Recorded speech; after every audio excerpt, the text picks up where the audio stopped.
After my wife passed away, I never told my son about the massive Wyoming ranch she left me or the $400,000 in hidden cash.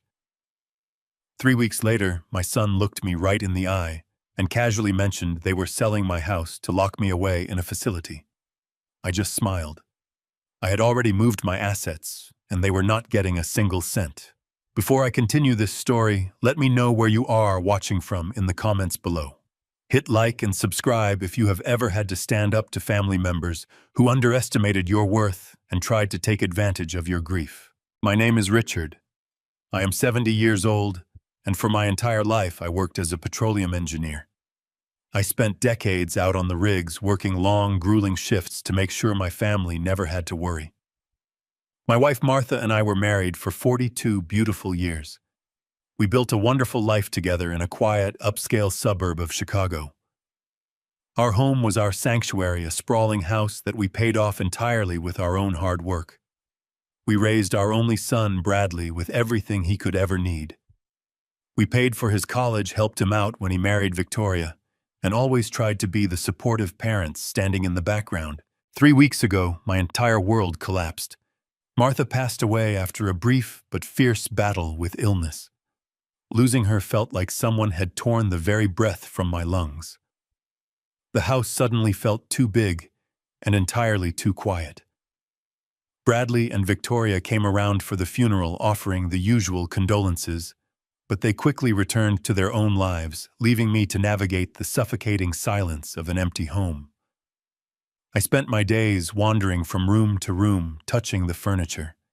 She picked out, smelling her perfume that still lingered in the air, and trying to figure out how to live the rest of my days without my compass. Then last Tuesday morning, my phone rang.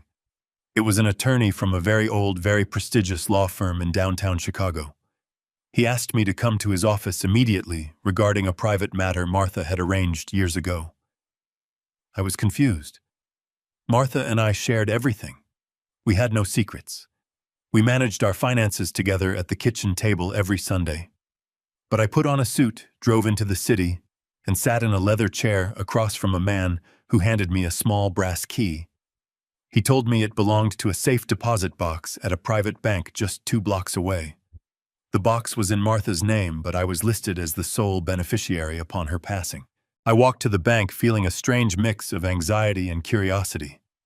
The vault manager escorted me into a quiet, secure room with metal walls and left me alone with a heavy steel box.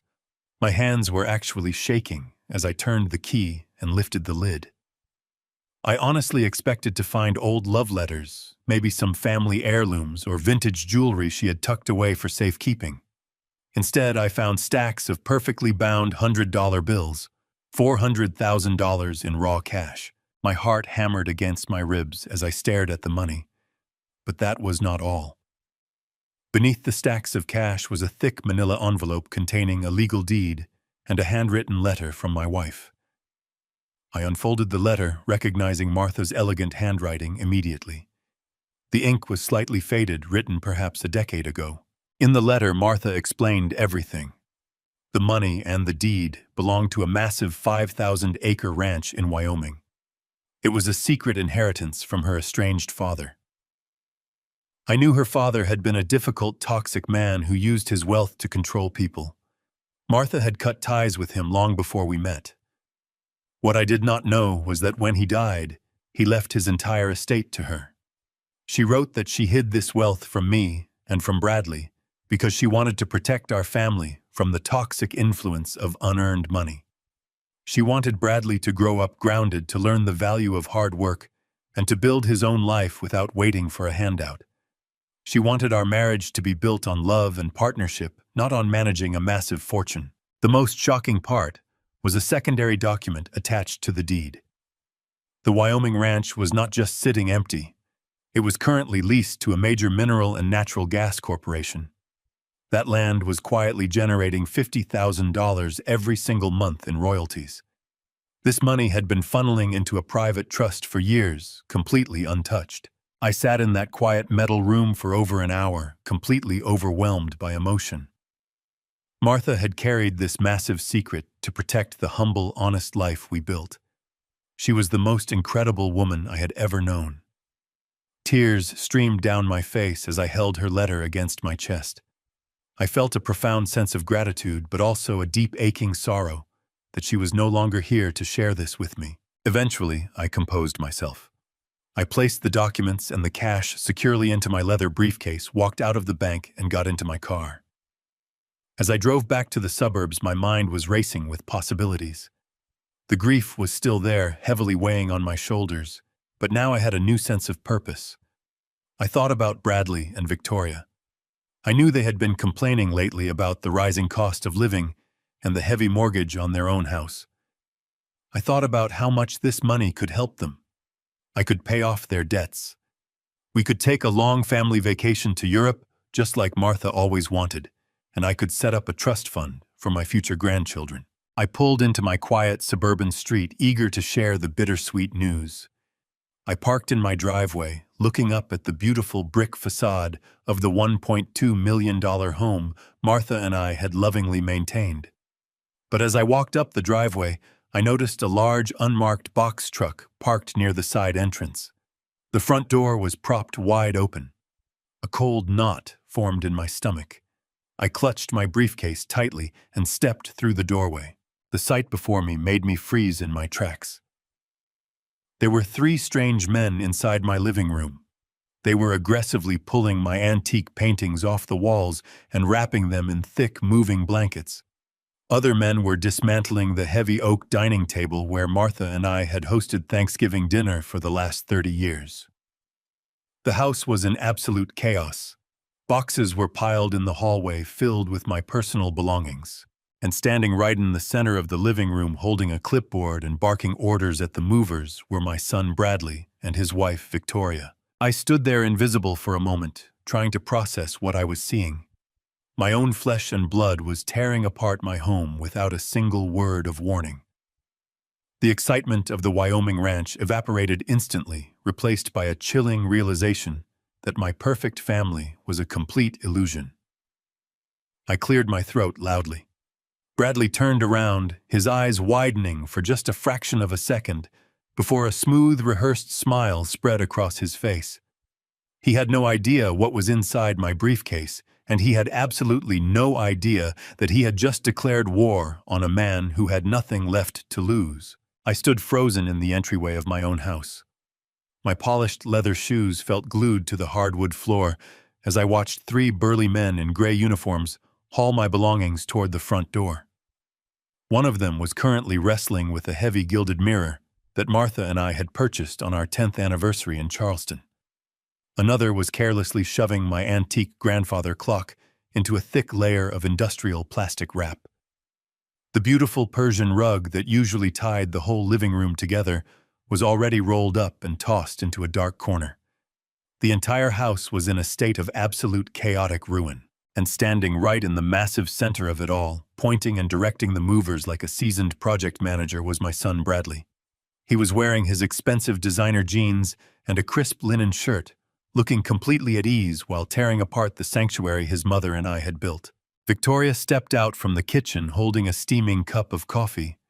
She was wearing a sharp white blazer, carrying herself as if she already owned the property and was simply preparing it for an open house. She did not look like a woman who was actively mourning her beloved mother-in-law. She looked incredibly satisfied. I gripped the handle of my heavy leather briefcase tightly. Inside sat $400,000 in raw cash and the legal key to a future they knew absolutely nothing about. I cleared my throat loudly. Bradley spun around. For a fraction of a second, his eyes widened in sheer panic. But then a smooth, rehearsed smile spread across his face. It was the exact face he used when he was trying to sell a terrible financial deal to a wealthy client at his firm. "Dad," Bradley said, his voice dripping with an artificial sweetness that instantly made my skin crawl. "We did not expect you back from the city so soon. I thought you told us you were going to be out all afternoon dealing with the estate lawyers." "What exactly is going on here, Bradley?" I asked, keeping my voice dangerously level despite the rage bubbling in my chest. "Why are there strange men in my house taking down my wife's paintings without my permission?" Victoria gracefully walked over and stood right beside him. "Richard, please try to stay calm," she said purposely, projecting her voice so the movers could hear her clearly. It was a highly calculated move designed to make me look like an unstable, emotional old man who was losing his grip on reality. We are just trying to help you. We know how incredibly hard these past 3 weeks have been for you since Martha passed away. Help me, I repeated, looking around the devastated living room once more. You are actively dismantling my home, Victoria, the house I paid off with 40 years of hard work on the oil rigs. Bradley sighed heavily, crossing his arms over his chest in a defensive posture. He walked over to the glass coffee table, picking up a glossy, colorful brochure. He held it out to me with a look of profound manufactured pity that made my stomach physically churn. We need to be entirely realistic, Dad, Bradley said softly, stepping a few inches closer. You are 70 years old now. You are living in a massive 5-bedroom house all by yourself. The daily maintenance is simply too much for you to handle alone. The memories in these walls are clearly weighing you down and breaking your heart. You have been wandering around like a lost ghost since Mom died. It is simply not safe for you to be living here by yourself anymore. He slid the brochure smoothly across the surface of the coffee table. I looked down at it. The cover featured a group of sad elderly people sitting in wheelchairs on a patchy, dying lawn. The bold letters across the top read, Shady Pines Assisted Living Facility. It was not a luxury retirement community. It was a low-income, state-run nursing home. A depressing, bare-bones facility where greedy families dumped their elderly relatives when they no longer wanted to deal with the burden of caring for them. We have decided it is time, Dad. Bradley continued, his tone hardening, just a fraction losing that fake layer of warmth. We are selling your house. It is the absolute best thing for your physical health and your long-term future. Victoria stepped right up behind him, resting her perfectly manicured hands on his shoulders. She flashed me a cold, calculated smirk. It was a look of absolute, undeniable triumph. She honestly believed she had won the grand prize. She believed she was dealing with a broken, grieving widower who would simply fold under their intense pressure and quietly sign away his entire life. Schon. For a brief, foolish moment, I actually felt a wave of deep pity for them. I looked at my only son, the boy I had taught to ride a bicycle in this very driveway, the boy I had stayed up with late into the night, helping with complex math homework. I wondered how much massive debt they must be hiding to resort to something so incredibly vile. I wondered what kind of severe financial ruin had pushed them to try and steal my home out from under me. My grip on the leather briefcase relaxed slightly. I realized I had the absolute power to fix this entire terrible situation right here and right now. I had $400,000 in raw cash sitting right there in my hand. I could easily pay off their overwhelming mortgage. I could clear whatever secret debts were currently drowning them in desperation. I could give them a clean slate and a fresh start. All I had to do was open the briefcase, show them the legal deed to the Wyoming ranch, and tell them that we were going to be completely okay.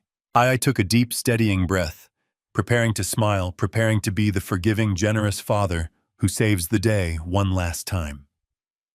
I opened my mouth to speak, to tell them about Martha's incredible secret gift, to tell them about the $50,000 a month in mineral royalties that would secure our family for generations to come.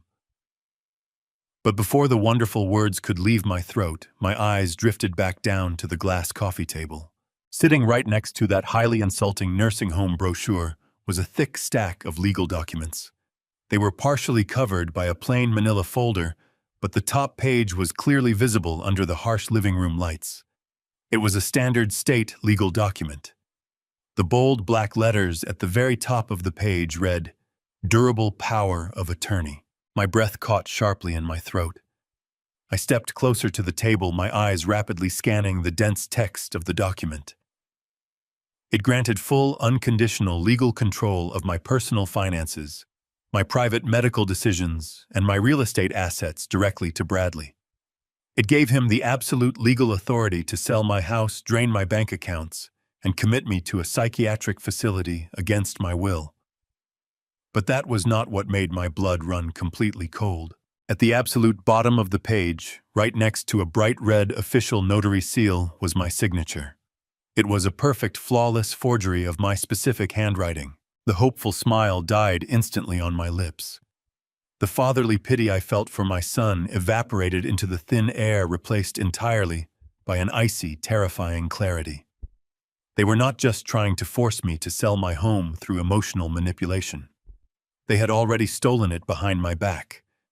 They had committed severe federal fraud to legally strip me of my human rights, my financial independence, and my basic dignity. I slowly looked up from the forged document and met my son's gaze directly. Bradley was no longer smiling his fake, reassuring smile. He saw exactly what I was looking at. He saw the dark realization violently wash over my face.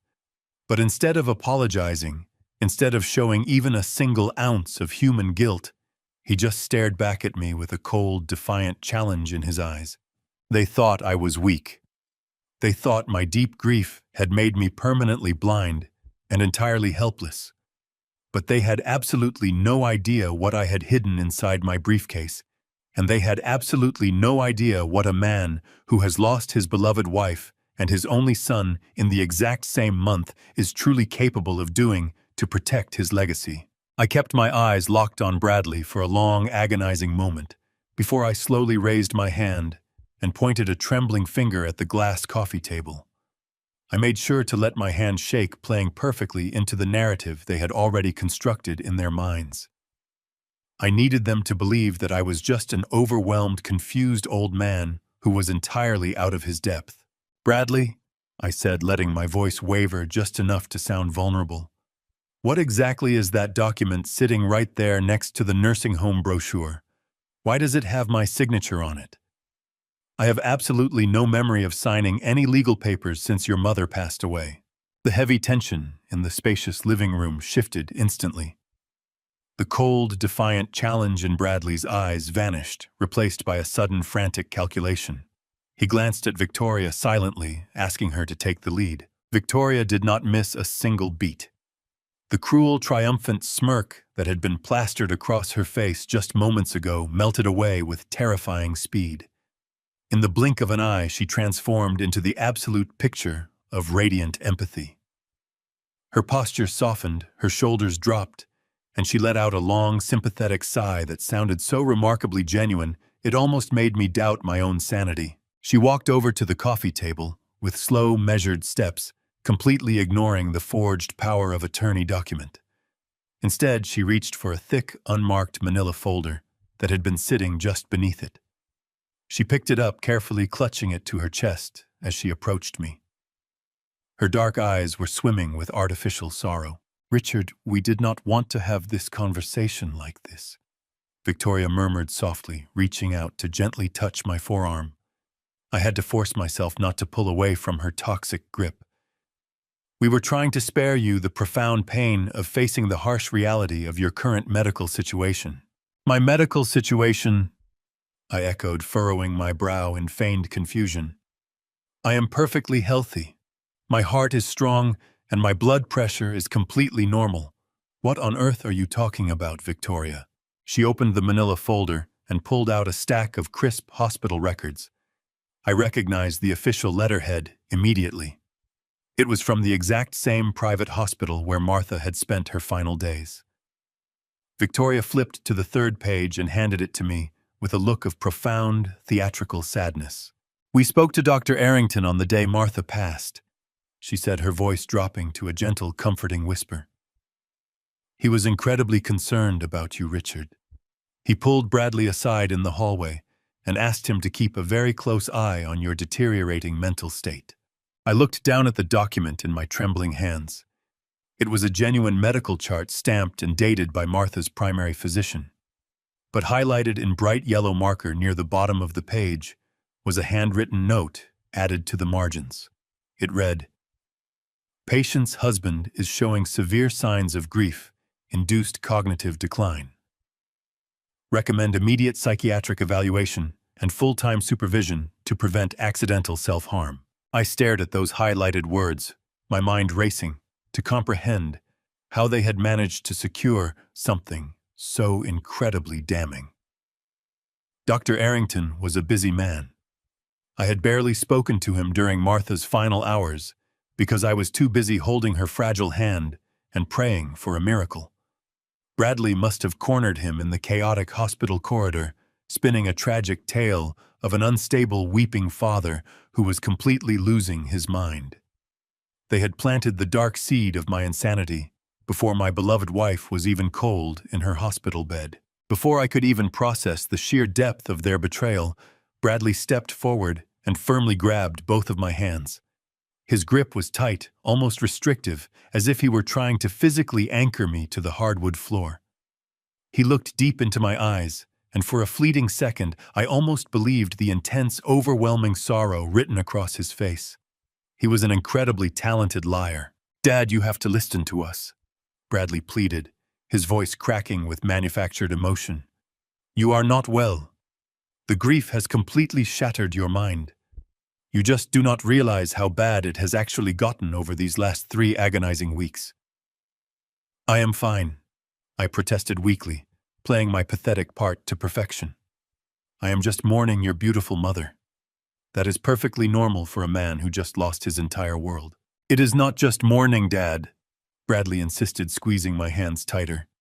"You have been wandering around this massive house in the middle of the night, talking to the walls. Last Tuesday, Victoria came over to drop off some groceries, and she found the front door wide open and the gas stove left burning on high. You could have burned the entire house down, Dad. You have completely stopped eating unless we physically put the food right in front of you. You are slipping away from us, and I cannot bear the thought of losing you right after losing Mom." I stared at my son in absolute disbelief. None of what he was saying was remotely true. I had never left the stove on. I had never ever left the heavy front door wide open.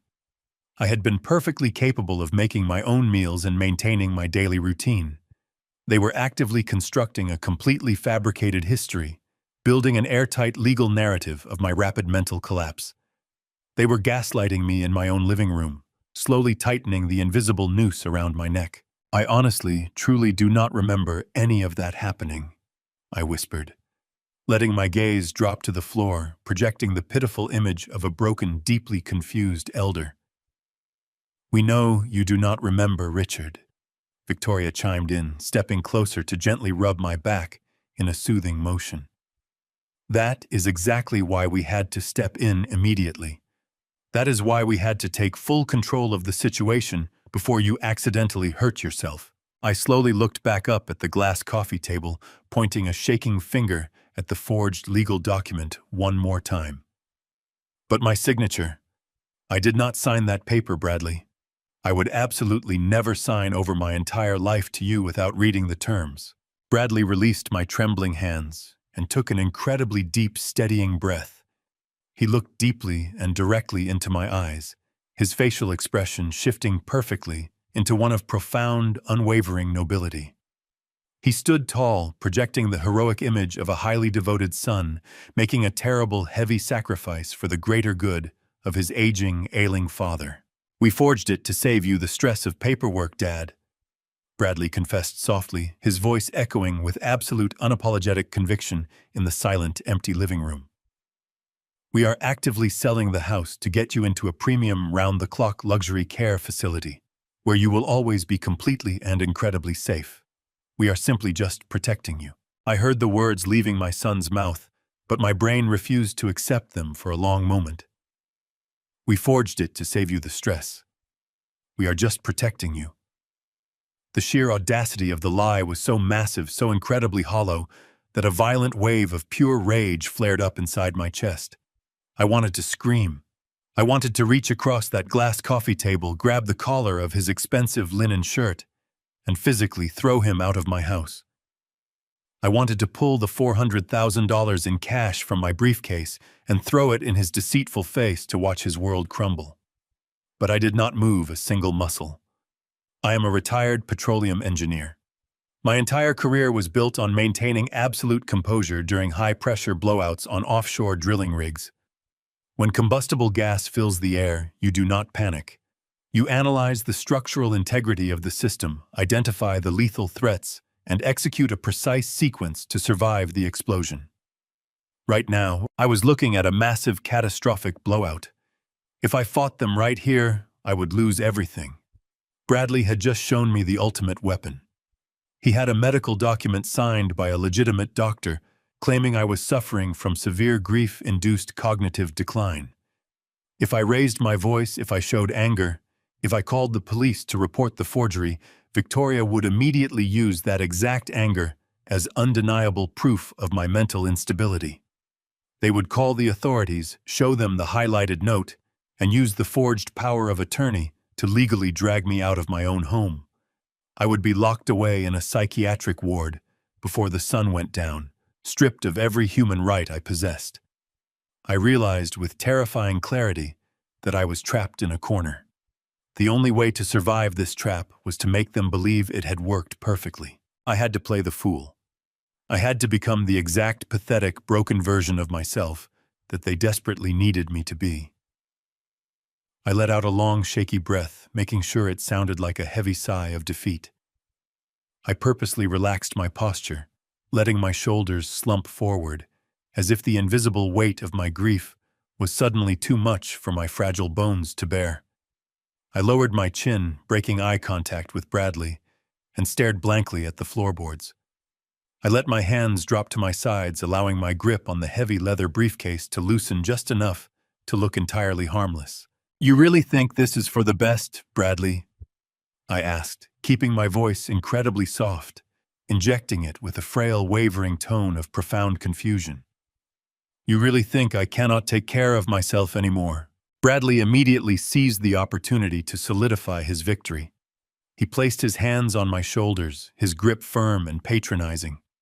"I know it is hard to hear, Dad, but yes, we honestly believe this is the only way to keep you safe. You need professional care. The facility we found is wonderful. You will be comfortable and you will not have to worry about maintaining this giant empty house anymore. Let us handle all the complicated legal paperwork. You just need to rest and focus on finding some peace." Victoria chimed in, her voice dripping with that same artificial, sickeningly sweet empathy. "We will pack up your essential clothes and a few nice photographs of Martha to take with you to your new room, Richard. You do not need to lift a single finger. We have everything completely under control." I nodded slowly, deliberately, making my movements sluggish and unsure. I raised a trembling hand to my face and rubbed my eyes, pretending to wipe away tears of overwhelmed exhaustion. "I am just so tired," I mumbled softly, letting my words slur together just a fraction.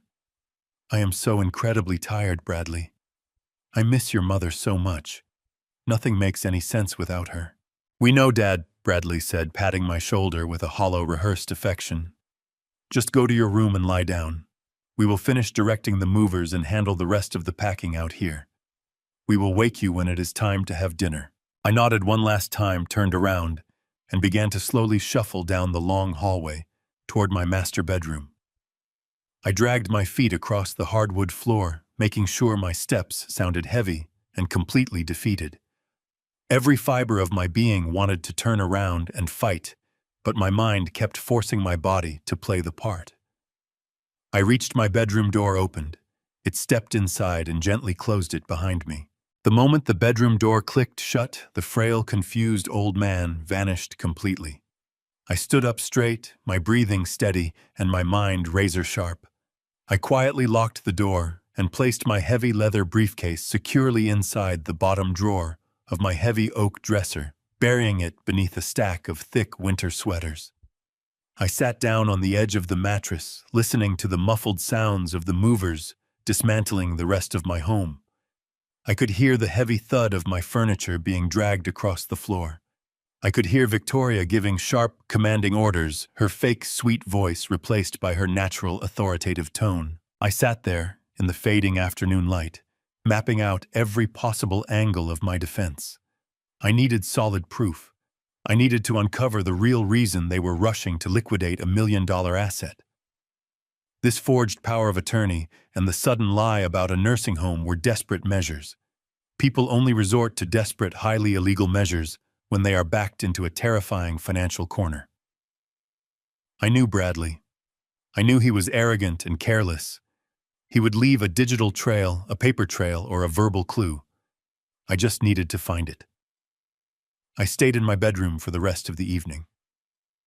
When Victoria eventually knocked on the door to offer me a plate of bland, unseasoned chicken and rice, I accepted it, with a weak, grateful smile maintaining my flawless performance. I left the food mostly untouched, reinforcing their belief that I was rapidly declining. Night eventually fell, covering the chaotic, half-empty house in a thick blanket of heavy silence. Bradley and Victoria had decided to sleep in the guest room to keep a close eye on the property, and presumably to keep a close eye on me. I lay awake in my bed for hours, staring up at the dark ceiling, my mind running through complex legal strategies and potential countermeasures. At around 2 in the morning, my throat felt incredibly dry. I carefully threw off the heavy blankets and swung my legs over the side of the bed. I did not turn on any lights. I knew the exact layout of my home perfectly, even in the pitch-black darkness. I silently opened my bedroom door and padded barefoot down the long hallway toward the kitchen. The house felt completely empty and stripped of its soul, without the familiar antique furniture filling the spaces. I reached the kitchen and silently filled a glass with cold tap water. As I raised the glass to my lips, a faint, flickering light caught my attention. I slowly lowered the glass and looked through the large bay window that overlooked the backyard patio. Standing outside in the cool night air, illuminated only by the harsh blue glow of her smartphone screen, was Victoria. She was pacing back and forth across the stone pavers, her arms crossing and uncrossing in frantic, agitated movements. She was whispering furiously into her cell phone, looking over her shoulder every few seconds to make absolutely sure she was completely alone. I heard the words leaving my son's mouth, but my brain refused to accept them for a long moment. We forged it to save you the stress. We are just protecting you. The sheer audacity of the lie was so massive, so incredibly hollow, that a violent wave of pure rage flared up inside my chest. I wanted to scream. I wanted to reach across that glass coffee table, grab the collar of his expensive linen shirt, and physically throw him out of my house. I wanted to pull the $400,000 in cash from my briefcase and throw it in his deceitful face to watch his world crumble. But I did not move a single muscle. I am a retired petroleum engineer. My entire career was built on maintaining absolute composure during high-pressure blowouts on offshore drilling rigs. When combustible gas fills the air, you do not panic. You analyze the structural integrity of the system, identify the lethal threats, and execute a precise sequence to survive the explosion. Right now, I was looking at a massive, catastrophic blowout. If I fought them right here, I would lose everything. Bradley had just shown me the ultimate weapon. He had a medical document signed by a legitimate doctor claiming I was suffering from severe grief-induced cognitive decline. If I raised my voice, if I showed anger, if I called the police to report the forgery, Victoria would immediately use that exact anger as undeniable proof of my mental instability. They would call the authorities, show them the highlighted note, and use the forged power of attorney to legally drag me out of my own home. I would be locked away in a psychiatric ward before the sun went down, stripped of every human right I possessed. I realized with terrifying clarity that I was trapped in a corner. The only way to survive this trap was to make them believe it had worked perfectly. I had to play the fool. I had to become the exact pathetic, broken version of myself that they desperately needed me to be. I let out a long, shaky breath, making sure it sounded like a heavy sigh of defeat. I purposely relaxed my posture, letting my shoulders slump forward, as if the invisible weight of my grief was suddenly too much for my fragile bones to bear. I lowered my chin, breaking eye contact with Bradley, and stared blankly at the floorboards. I let my hands drop to my sides, allowing my grip on the heavy leather briefcase to loosen just enough to look entirely harmless. "You really think this is for the best, Bradley?" I asked, keeping my voice incredibly soft, injecting it with a frail, wavering tone of profound confusion. "You really think I cannot take care of myself anymore?" Bradley immediately seized the opportunity to solidify his victory. He placed his hands on my shoulders, his grip firm and patronizing. "I know it is hard to hear, Dad. But yes, we honestly believe this is the only way to keep you safe. You need professional care. The facility we found is wonderful. You will be comfortable, and you will not have to worry about maintaining this giant empty house anymore. Let us handle all the complicated legal paperwork. You just need to rest and focus on finding some peace." Victoria chimed in, her voice dripping with that same artificial, sickeningly sweet empathy. "We will pack up your essential clothes and a few nice photographs of Martha to take with you to your new room, Richard. You do not need to lift a single finger. We have everything completely under control." I nodded slowly, deliberately, making my movements sluggish and unsure. I raised a trembling hand to my face and rubbed my eyes, pretending to wipe away tears of overwhelmed exhaustion. "I am just so tired," I mumbled softly, letting my words slur together just a fraction. "I am so incredibly tired, Bradley. I miss your mother so much. Nothing makes any sense without her." "We know, Dad," Bradley said, patting my shoulder with a hollow, rehearsed affection. "Just go to your room and lie down. We will finish directing the movers and handle the rest of the packing out here. We will wake you when it is time to have dinner." I nodded one last time, turned around, and began to slowly shuffle down the long hallway toward my master bedroom. I dragged my feet across the hardwood floor, making sure my steps sounded heavy and completely defeated.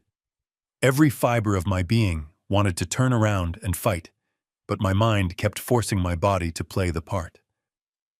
I reached my bedroom door, opened it, stepped inside, and gently closed it behind me. The moment the bedroom door clicked shut, the frail, confused old man vanished completely. I stood up straight, my breathing steady and my mind razor-sharp. I quietly locked the door and placed my heavy leather briefcase securely inside the bottom drawer of my heavy oak dresser, burying it beneath a stack of thick winter sweaters. I sat down on the edge of the mattress, listening to the muffled sounds of the movers dismantling the rest of my home. I could hear the heavy thud of my furniture being dragged across the floor. I could hear Victoria giving sharp, commanding orders, her fake, sweet voice replaced by her natural, authoritative tone. I sat there in the fading afternoon light, mapping out every possible angle of my defense. I needed solid proof. I needed to uncover the real reason they were rushing to liquidate a $1 million asset.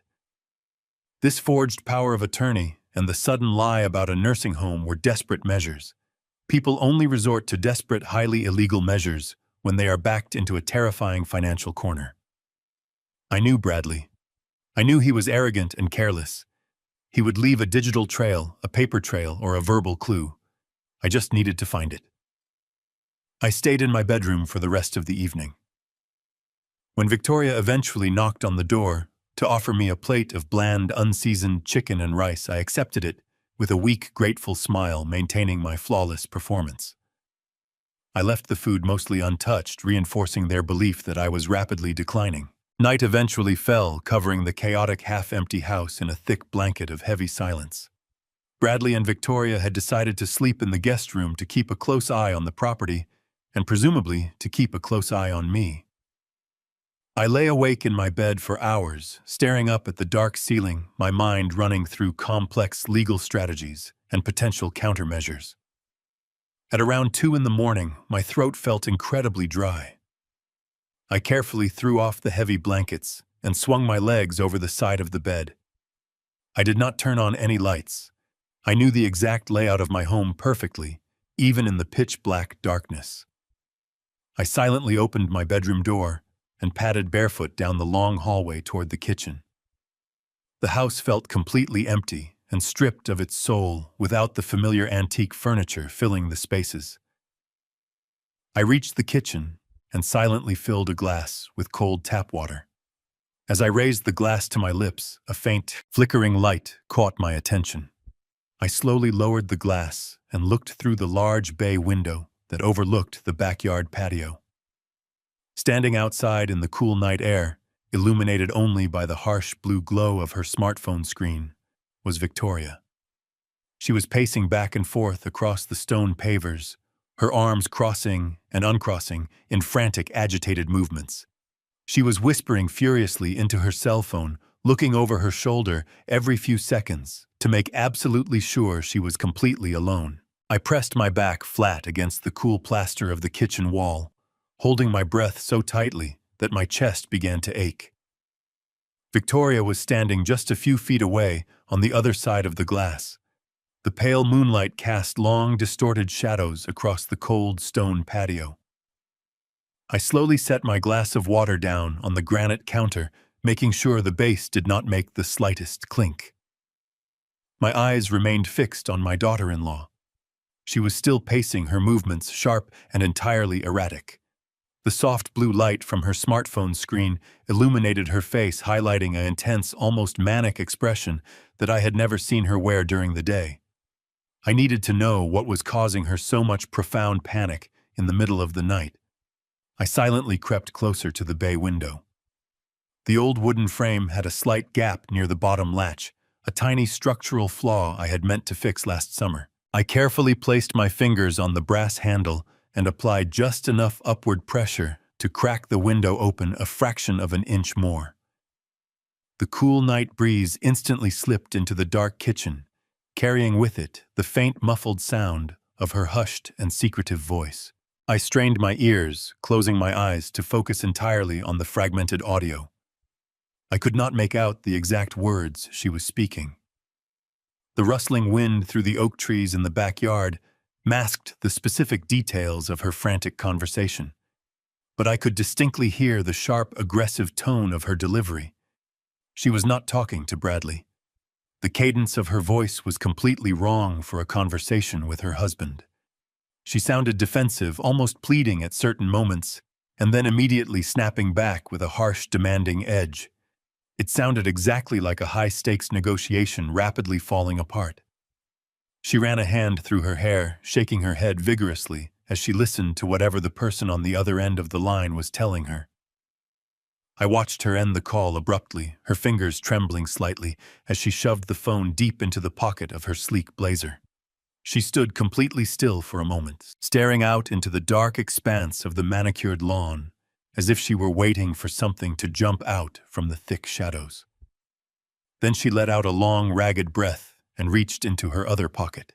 What she pulled out made my blood run entirely cold. It was a familiar bright orange plastic bottle. I recognized the label instantly. It was the expensive premium memory supplement that Victoria had so graciously purchased for me earlier that week. She had handed it to me with such a sweet, caring smile, telling me that the natural vitamins would help clear away the heavy mental fog caused by my deep grief. She had even bought a weekly pill organizer, carefully sorting the capsules for me so I would not have to worry about remembering my daily dosage. I watched in paralyzed horror as she unscrewed the cap of the orange bottle. She did not take a pill for herself. Instead, she walked over to the edge of the patio right where Martha used to plant her rose bushes. Victoria crouched down, opened the plastic bottle, and began pulling apart the large gelatin capsules one by one. She deliberately tipped the capsules upside down, dumping the fine, natural herbal powder directly into the dark, damp garden dirt. She did this methodically, emptying capsule after capsule until there was a small mound of discarded powder hidden beneath the rose bushes. My mind raced, trying to comprehend the sheer, calculated madness of her actions. Why would she empty out the expensive supplements she had insisted I take every single morning? The answer to that terrifying question came a few seconds later. Victoria stood back up and pulled a small, clear Ziploc bag from the inside pocket of her blazer. Even from my completely hidden and secure vantage point inside the pitch-black, silent kitchen, I could clearly see that the bag was filled with a strange, crushed white powder. It did not look like any commercial medication I had ever seen. It looked incredibly crude, chalky, and entirely unnatural to my eyes. She smoothly placed the empty gelatin capsules on the flat surface of the stone patio table. Her hands moved with a chilling, practiced precision. She carefully scooped the crushed white powder from the Ziploc bag, meticulously refilling each and every empty capsule with the unknown substance. She was completely focused, her eyes narrowed in intense concentration as she packed the toxic powder tightly into the innocent-looking pills. She snapped the two halves of the gelatin capsules back together, sealing the deadly, sinister secret safely inside. She was silently manufacturing a lethal weapon right in my very own backyard. I watched her wipe the excess white dust from her fingers, brushing it casually onto her expensive slacks. She took the freshly filled capsules and carefully placed them one by one into the plastic compartments of my weekly pill organizer. Monday, Tuesday, Wednesday, Thursday, Friday, Saturday, Sunday. She systematically filled every single slot with the dangerously contaminated medication, making sure each dose looked completely identical to the original herbal vitamins.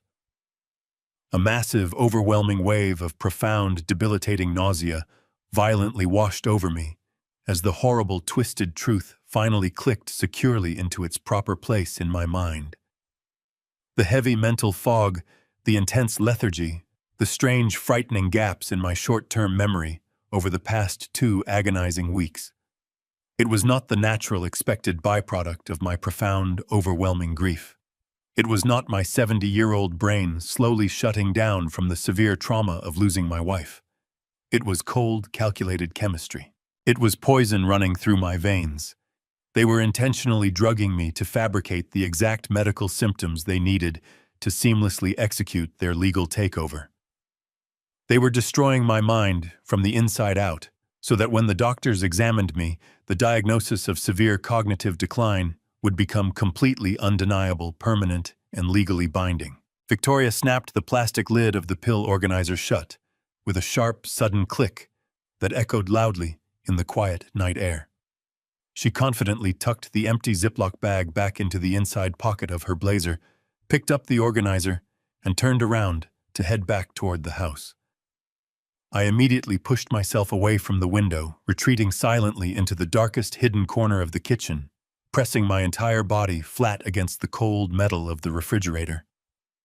I held my breath, squeezing my eyes shut in sheer panic as the heavy sliding glass door slowly slid open and she stepped confidently onto the kitchen tiles. I could hear her soft, steady footsteps moving deliberately past me, passing just a few incredibly short feet away in the absolute darkness. She walks back inside and sets the pill organizer on the counter. I realize I am not losing my mind. My own family is actively trying to poison my brain. I stayed pressed against the cold metal of the refrigerator for what felt like hours after Victoria left the kitchen. My heart hammered against my ribs with a violent, rhythmic intensity. The terrifying reality of my situation settled over me like a heavy, suffocating blanket. I was not a grieving widower suffering from a tragic cognitive decline. I was a target.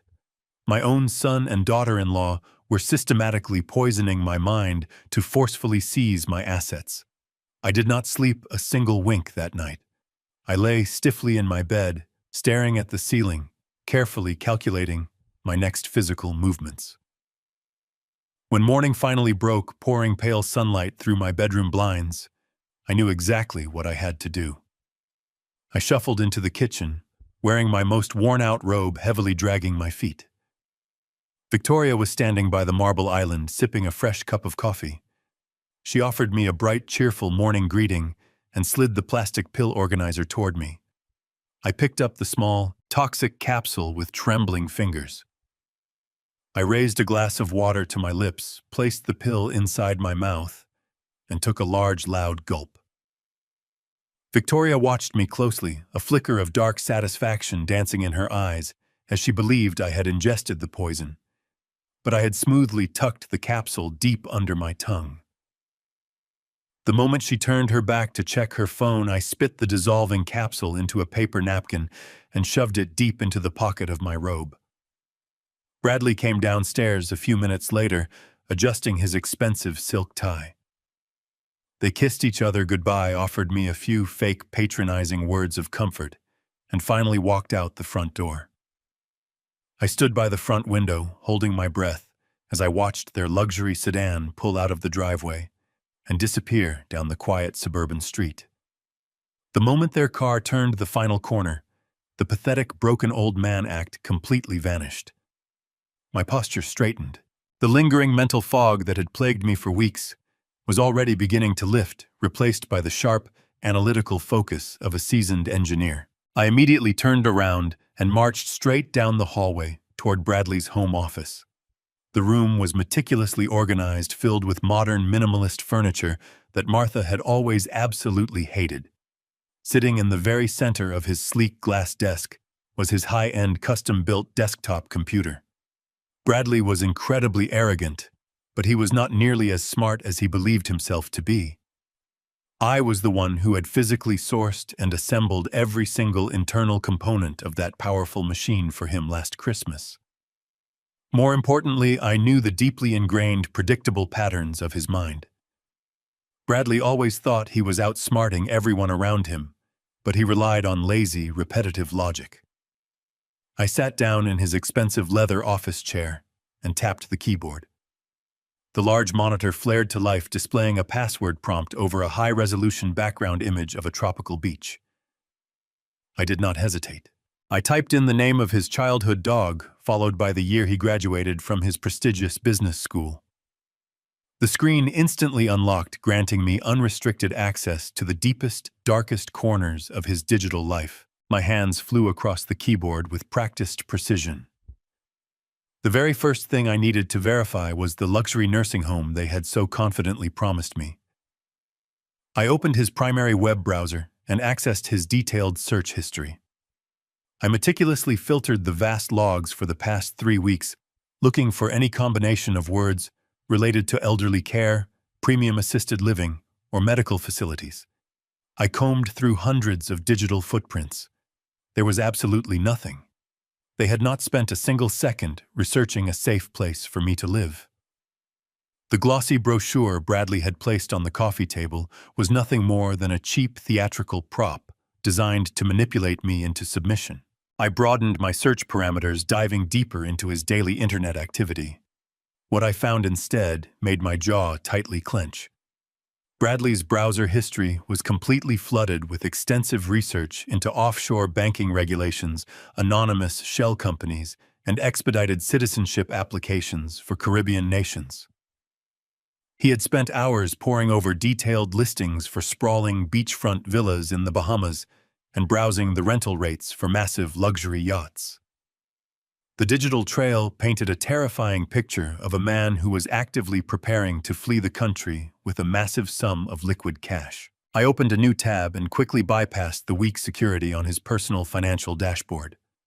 The screen populated with a staggering list of his active accounts, and the sheer volume of red numbers instantly validated every dark suspicion I harbored. Bradley and Victoria were completely drowning in an ocean of catastrophic debt. They had maxed out multiple high-limit credit cards on lavish vacations, designer wardrobes, and fine dining. But the most alarming discovery was a glaring final notice from an unregulated offshore lending firm. The aggressive, threatening language in the digital document detailed a massive, deeply delinquent loan of $800,000. They had leveraged their entire future on high-risk speculative investments that had clearly imploded, leaving them entirely at the mercy of incredibly dangerous people. They were not forcing me out of my home simply because they were greedy. They were sacrificing my life because they were desperate, cornered animals trying to save their own skins from a syndicate that would not hesitate to destroy them.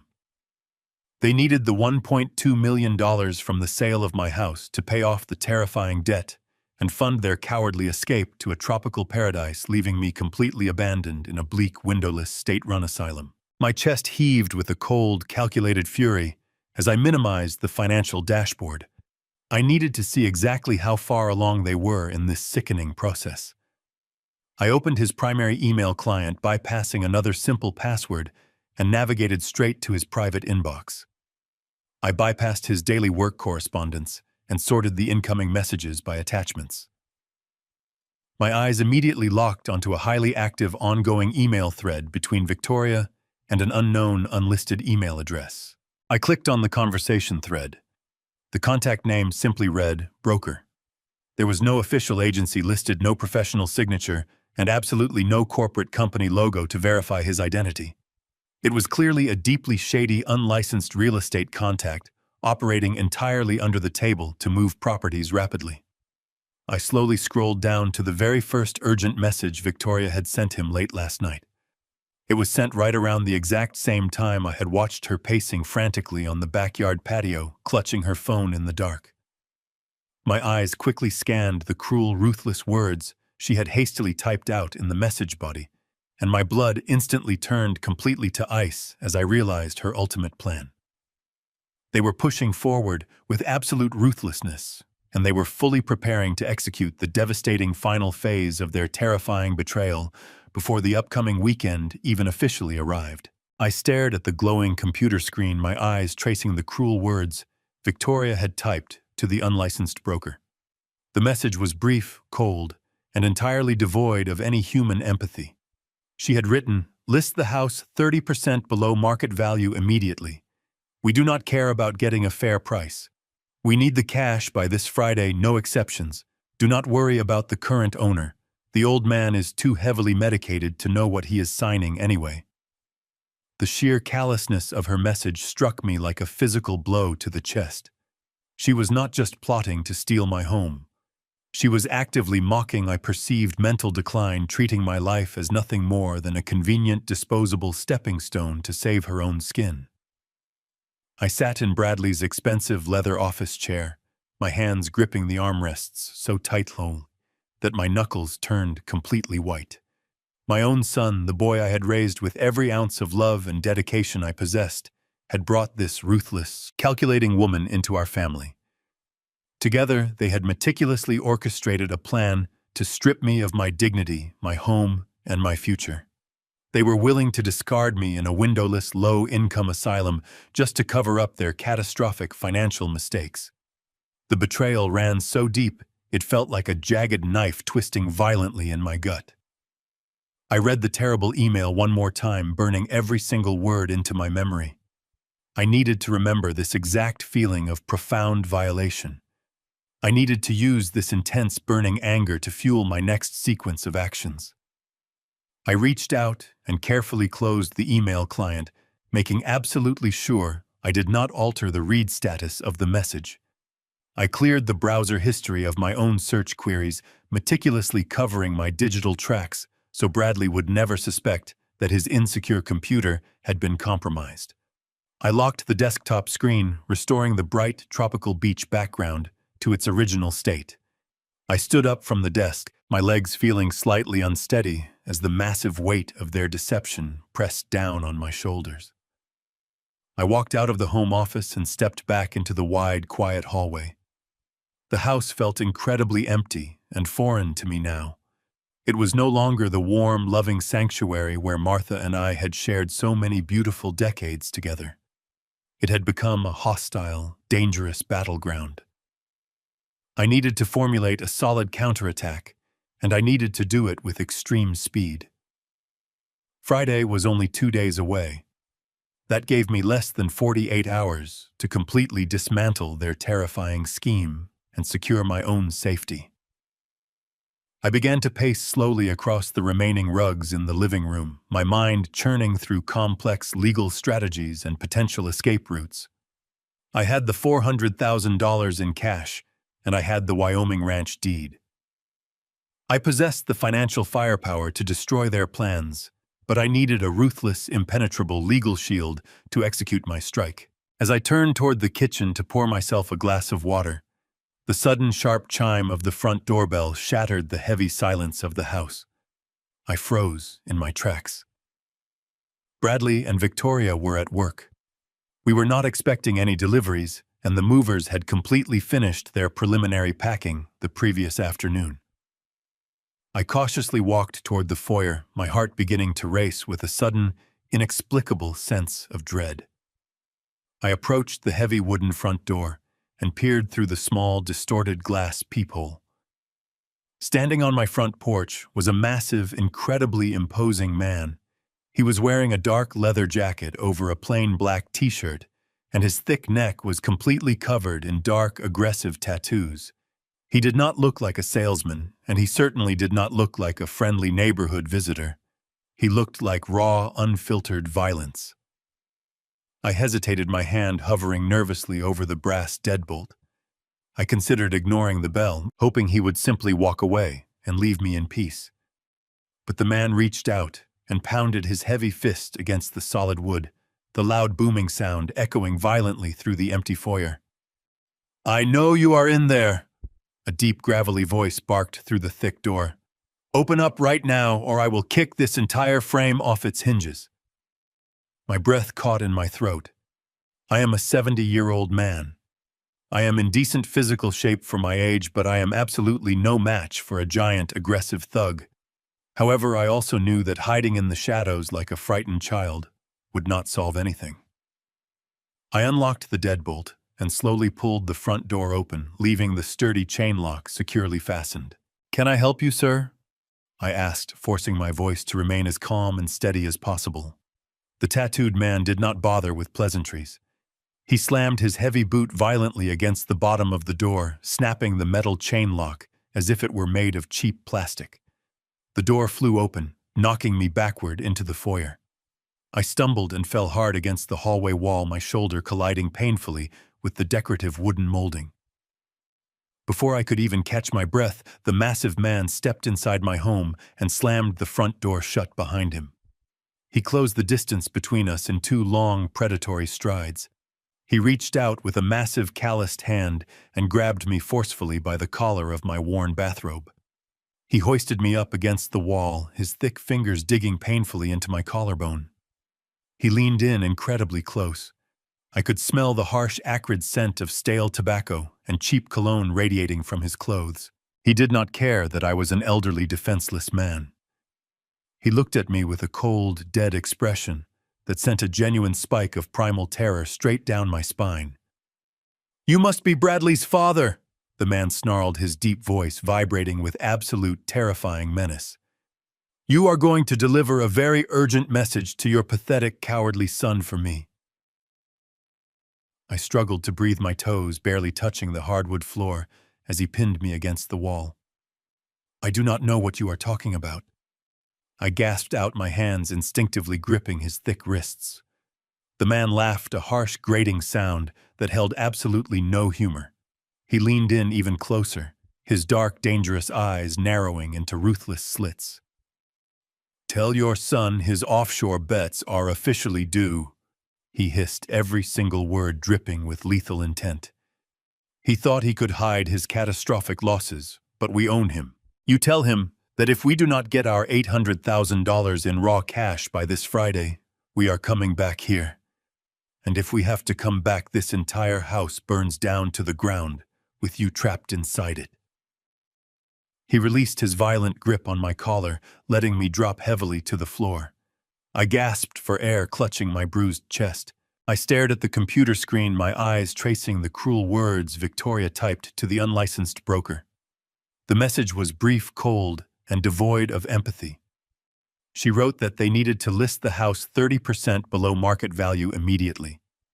She stated they did not care about a fair price because they needed cash by Friday, with no exceptions. "Do not worry about the current owner," she typed casually. "The old man is too heavily medicated to know what he is signing anyway." The sheer callousness struck me like a physical blow to the chest. She was not just plotting to steal my home. She was mocking my perceived mental decline, treating my life as nothing more than a disposable stepping stone to save her own skin. I sat in Bradley's leather office chair, gripping the armrests so tightly that my knuckles turned completely white. My own son, the boy I raised with every ounce of love, had brought this ruthless woman into our family. Together, they orchestrated a plan to strip me of my dignity, my home, and my future. They were willing to discard me in a windowless asylum just to cover up their catastrophic financial mistakes. The betrayal felt like a jagged knife twisting violently in my gut. I read the terrible email one more time, burning every word into my memory. I needed to use this intense, burning anger to fuel my next actions. I reached out and closed the email client, making sure I did not alter the read status. I cleared the browser history of my search queries covering my digital tracks, so Bradley would never suspect his computer had been compromised. I locked the desktop screen, restoring the bright tropical beach background to its original state. I stood up from the desk, my legs feeling slightly unsteady as the massive weight of their deception pressed down on my shoulders. I walked out of the home office and stepped back into the wide, quiet hallway. The house felt incredibly empty and foreign to me now. It was no longer the warm, loving sanctuary where Martha and I had shared so many beautiful decades together. It had become a hostile, dangerous battleground. I needed to formulate a solid counterattack, and I needed to do it with extreme speed. Friday was only 2 days away. That gave me less than 48 hours to completely dismantle their terrifying scheme and secure my own safety. I began to pace slowly across the remaining rugs in the living room, my mind churning through complex legal strategies and potential escape routes. I had the $400,000 in cash, and I had the Wyoming ranch deed. I possessed the financial firepower to destroy their plans, but I needed a ruthless, impenetrable legal shield to execute my strike. As I turned toward the kitchen to pour myself a glass of water, the sudden sharp chime of the front doorbell shattered the heavy silence of the house. I froze in my tracks. Bradley and Victoria were at work. We were not expecting any deliveries, and the movers had completely finished their preliminary packing the previous afternoon. I cautiously walked toward the foyer, my heart beginning to race with a sudden, inexplicable sense of dread. I approached the heavy wooden front door and peered through the small, distorted glass peephole. Standing on my front porch was a massive, incredibly imposing man. He was wearing a dark leather jacket over a plain black shirt, and his thick neck was completely covered in dark, aggressive tattoos. He did not look like a salesman, and he certainly did not look like a friendly neighborhood visitor. He looked like raw, unfiltered violence. I hesitated, my hand hovering nervously over the brass deadbolt. I considered ignoring the bell, hoping he would simply walk away and leave me in peace. But the man reached out and pounded his heavy fist against the solid wood, the loud booming sound echoing violently through the empty foyer. "I know you are in there," a deep, gravelly voice barked through the thick door. "Open up right now, or I will kick this entire frame off its hinges," my breath caught in my throat. I am a 70-year-old man. I am in decent physical shape for my age, but I am absolutely no match for a giant, aggressive thug. However, I also knew that hiding in the shadows like a frightened child would not solve anything. I unlocked the deadbolt and slowly pulled the front door open, leaving the sturdy chain lock securely fastened. "Can I help you, sir?" I asked, forcing my voice to remain as calm and steady as possible. The tattooed man did not bother with pleasantries. He slammed his heavy boot violently against the bottom of the door, snapping the metal chain lock as if it were made of cheap plastic. The door flew open, knocking me backward into the foyer. I stumbled and fell hard against the hallway wall, my shoulder colliding painfully with the decorative wooden molding. Before I could even catch my breath, the massive man stepped inside my home and slammed the front door shut behind him. He closed the distance between us in 2 long, predatory strides. He reached out with a massive, calloused hand and grabbed me forcefully by the collar of my worn bathrobe. He hoisted me up against the wall, his thick fingers digging painfully into my collarbone. He leaned in incredibly close.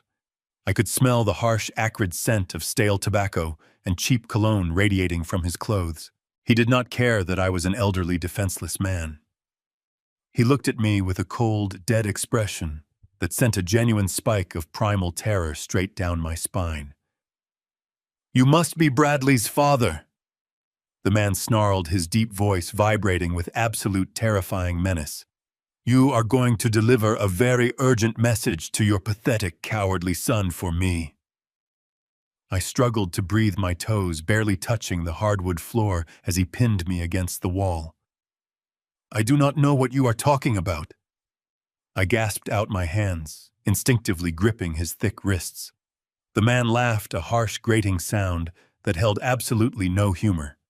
He leaned in even closer, his dark, dangerous eyes narrowing into ruthless slits. Tell your son his offshore bets are officially due, he hissed, every single word dripping with lethal intent.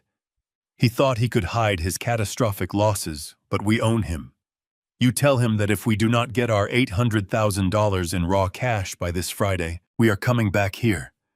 And if we have to come back, this entire house burns down to the ground, with you trapped inside it. He released his violent grip on my collar, letting me drop heavily to the floor. I gasped for air, frantically clutching my bruised chest as my rapidly pounding heart hammered against my ribs.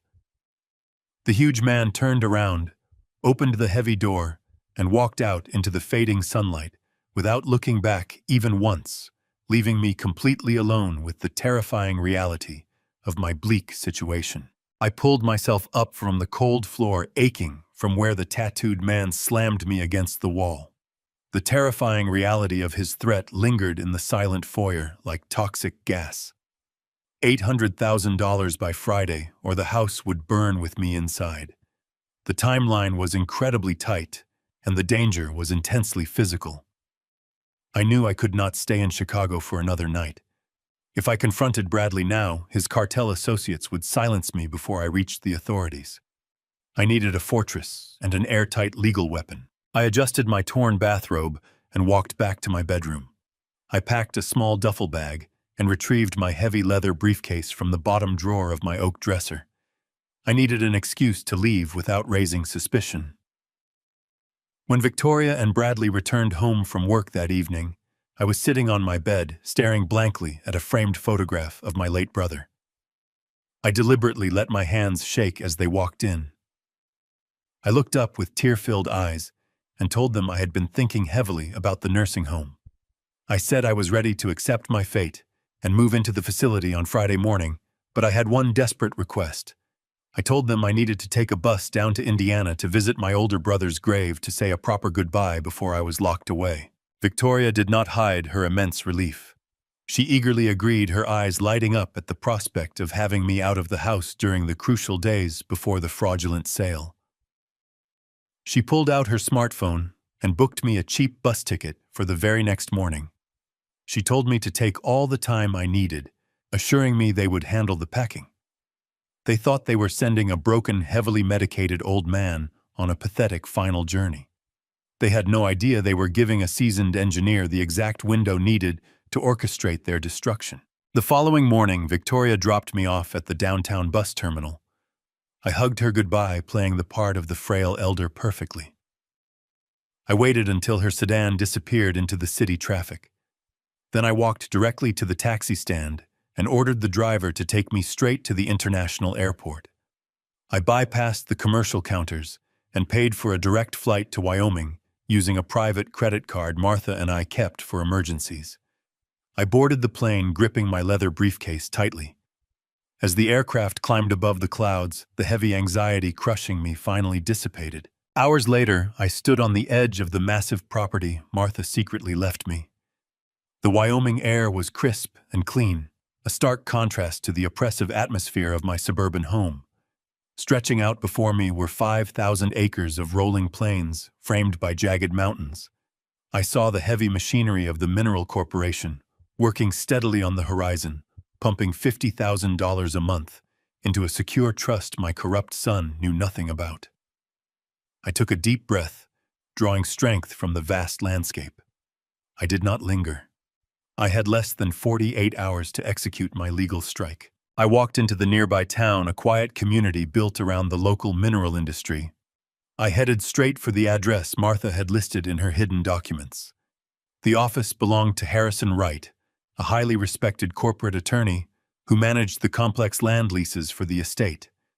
I pushed open the glass door and walked into a sleek reception area. I demanded to see Harrison, immediately bypassing the confused receptionist by stating my name and connection to Martha's private trust. Harrison Wright was a tall, imposing man in his late 50s, wearing a tailored suit that radiated ruthless efficiency. He welcomed me into his spacious corner office, offering sincere condolences for Martha's recent passing. But I did not have the time to exchange polite pleasantries. I sat down in the leather chair across from his massive desk and placed my briefcase squarely between us. I popped the brass latches and opened the lid. I watched Harrison's professional composure slip for a fraction of a second as he stared at the $400,000 in bound raw cash sitting next to the original property deed. I looked him directly in the eye and laid out the entire terrifying situation. I told him about the forged power of attorney document, the fake nursing home brochure, and the unlicensed real estate broker Victoria was using to quickly liquidate my home.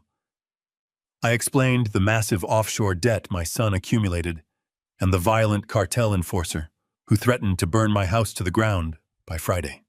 I told Harrison that I needed to completely destroy my son's legal standing, and I needed to do it in less than 48 hours.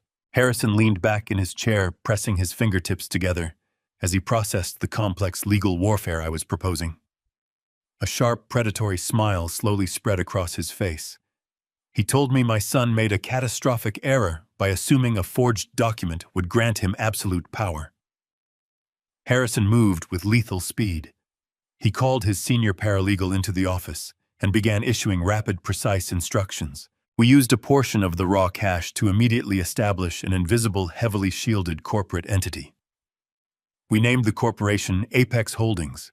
Harrison structured the company using anonymous corporate proxies and blind trusts, ensuring that my name would never publicly appear on any registration documents. Apex Holdings was a ghost, a massive financial entity that could operate with absolute impunity and total secrecy.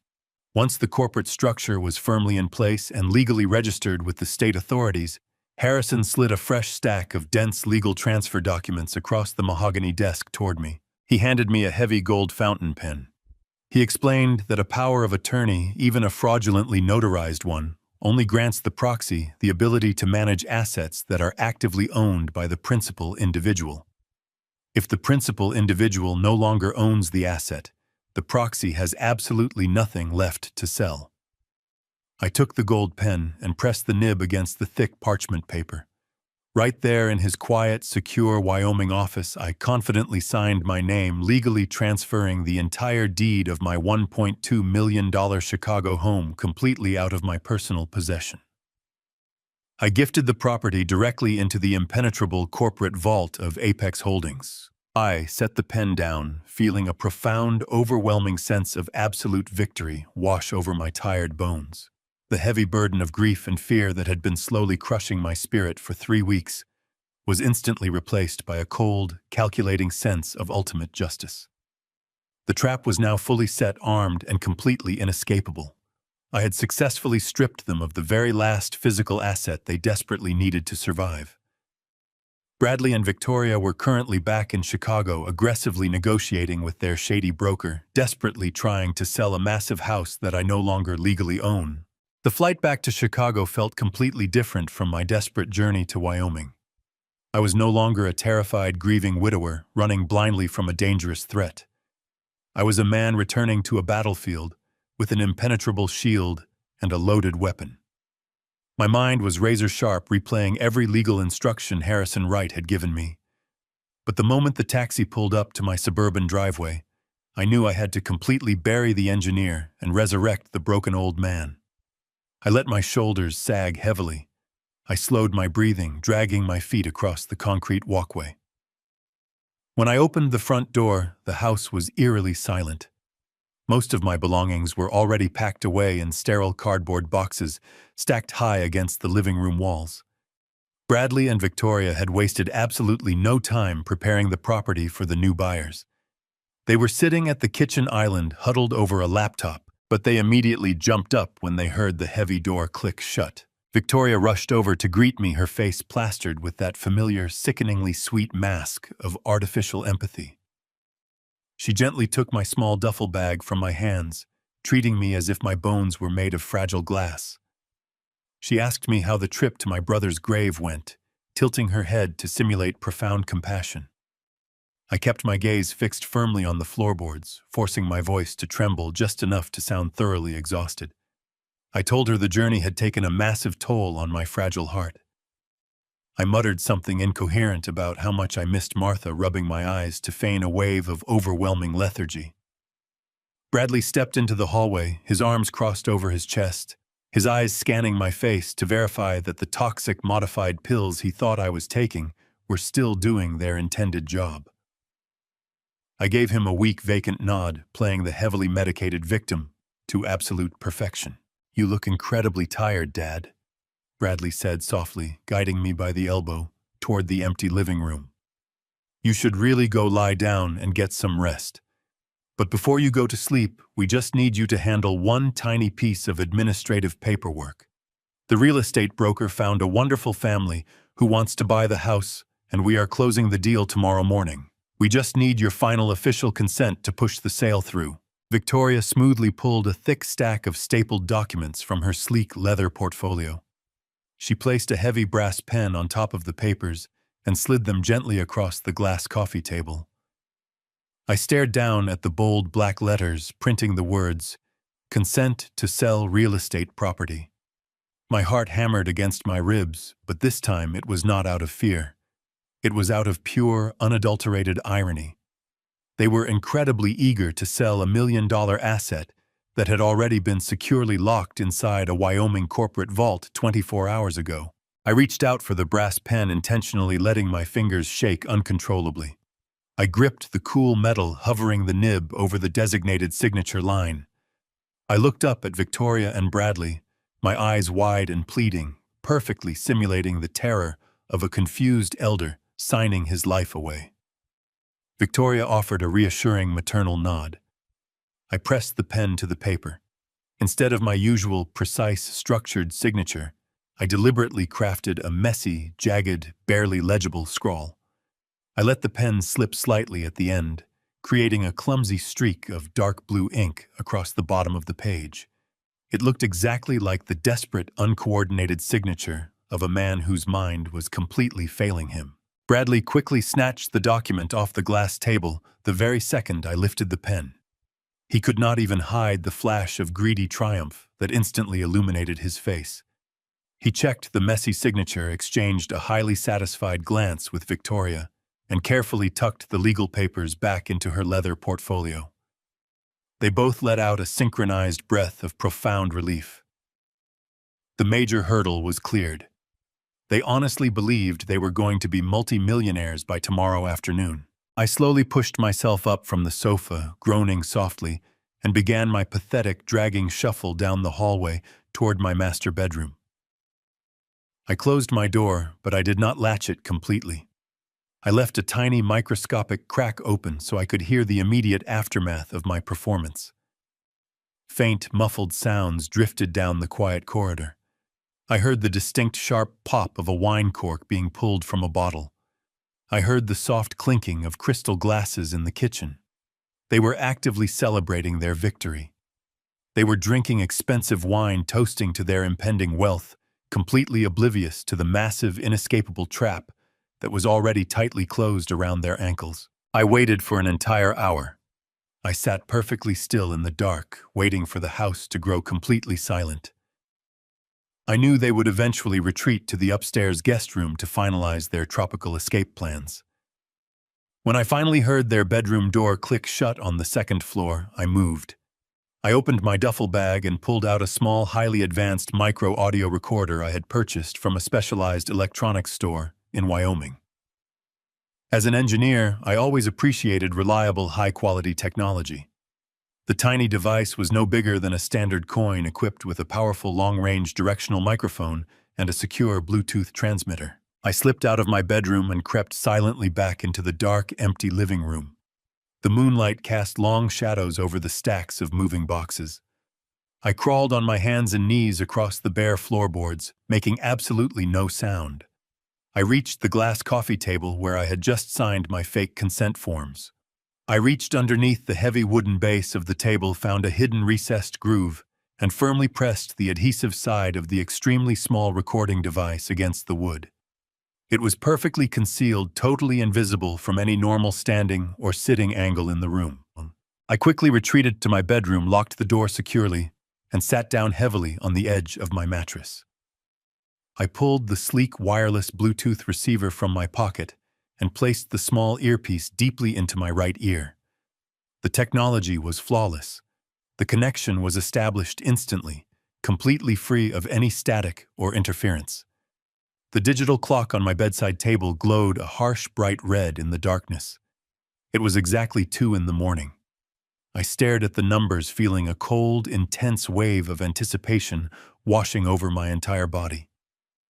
I knew Victoria and Bradley were heavily stressed about their massive debt. I knew they would not be able to sleep tonight. They would inevitably come downstairs to pace the living room and discuss their final, desperate strategy for tomorrow morning. I took a deep, steadying breath, letting the absolute silence of the suburban night settle around me. I reached down, firmly pressed my thumb against the small, glowing blue button on the side of the compact receiver, and quietly hit play. I pressed the small, glowing blue button on the side of the wireless receiver and held my breath. For a brief second, there was nothing but the soft, rhythmic hum of digital static. Then the incredibly clear audio feed flooded directly into my right ear. The hidden microphone was exceptionally powerful. I could hear the faint ambient hum of the living room refrigerator in the background. I could hear the distinct sound of liquid being poured into crystal glasses, followed by the sharp, celebratory clink of a toast. Victoria and Bradley were sitting right above the hidden device.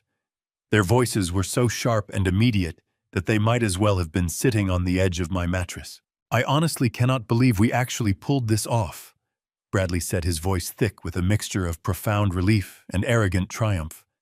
"I thought the old man was going to put up a massive fight today. I thought he was going to demand to read every single line of that consent form before he picked up the pen." Victoria let out a short, dismissive laugh. "I told you there was absolutely nothing to worry about, Bradley. You give him far too much credit. Your father has been completely checked out ever since we increased the dosage in his morning capsules. He could barely even hold the pen straight today. His signature looked like it was drawn by a blind child. The broker did not even question it for a single second. He just saw the ink on the paper and validated the transaction." I heard the soft thud of a glass being set down on the heavy wooden coffee table. "So what is the exact timeline for tomorrow?"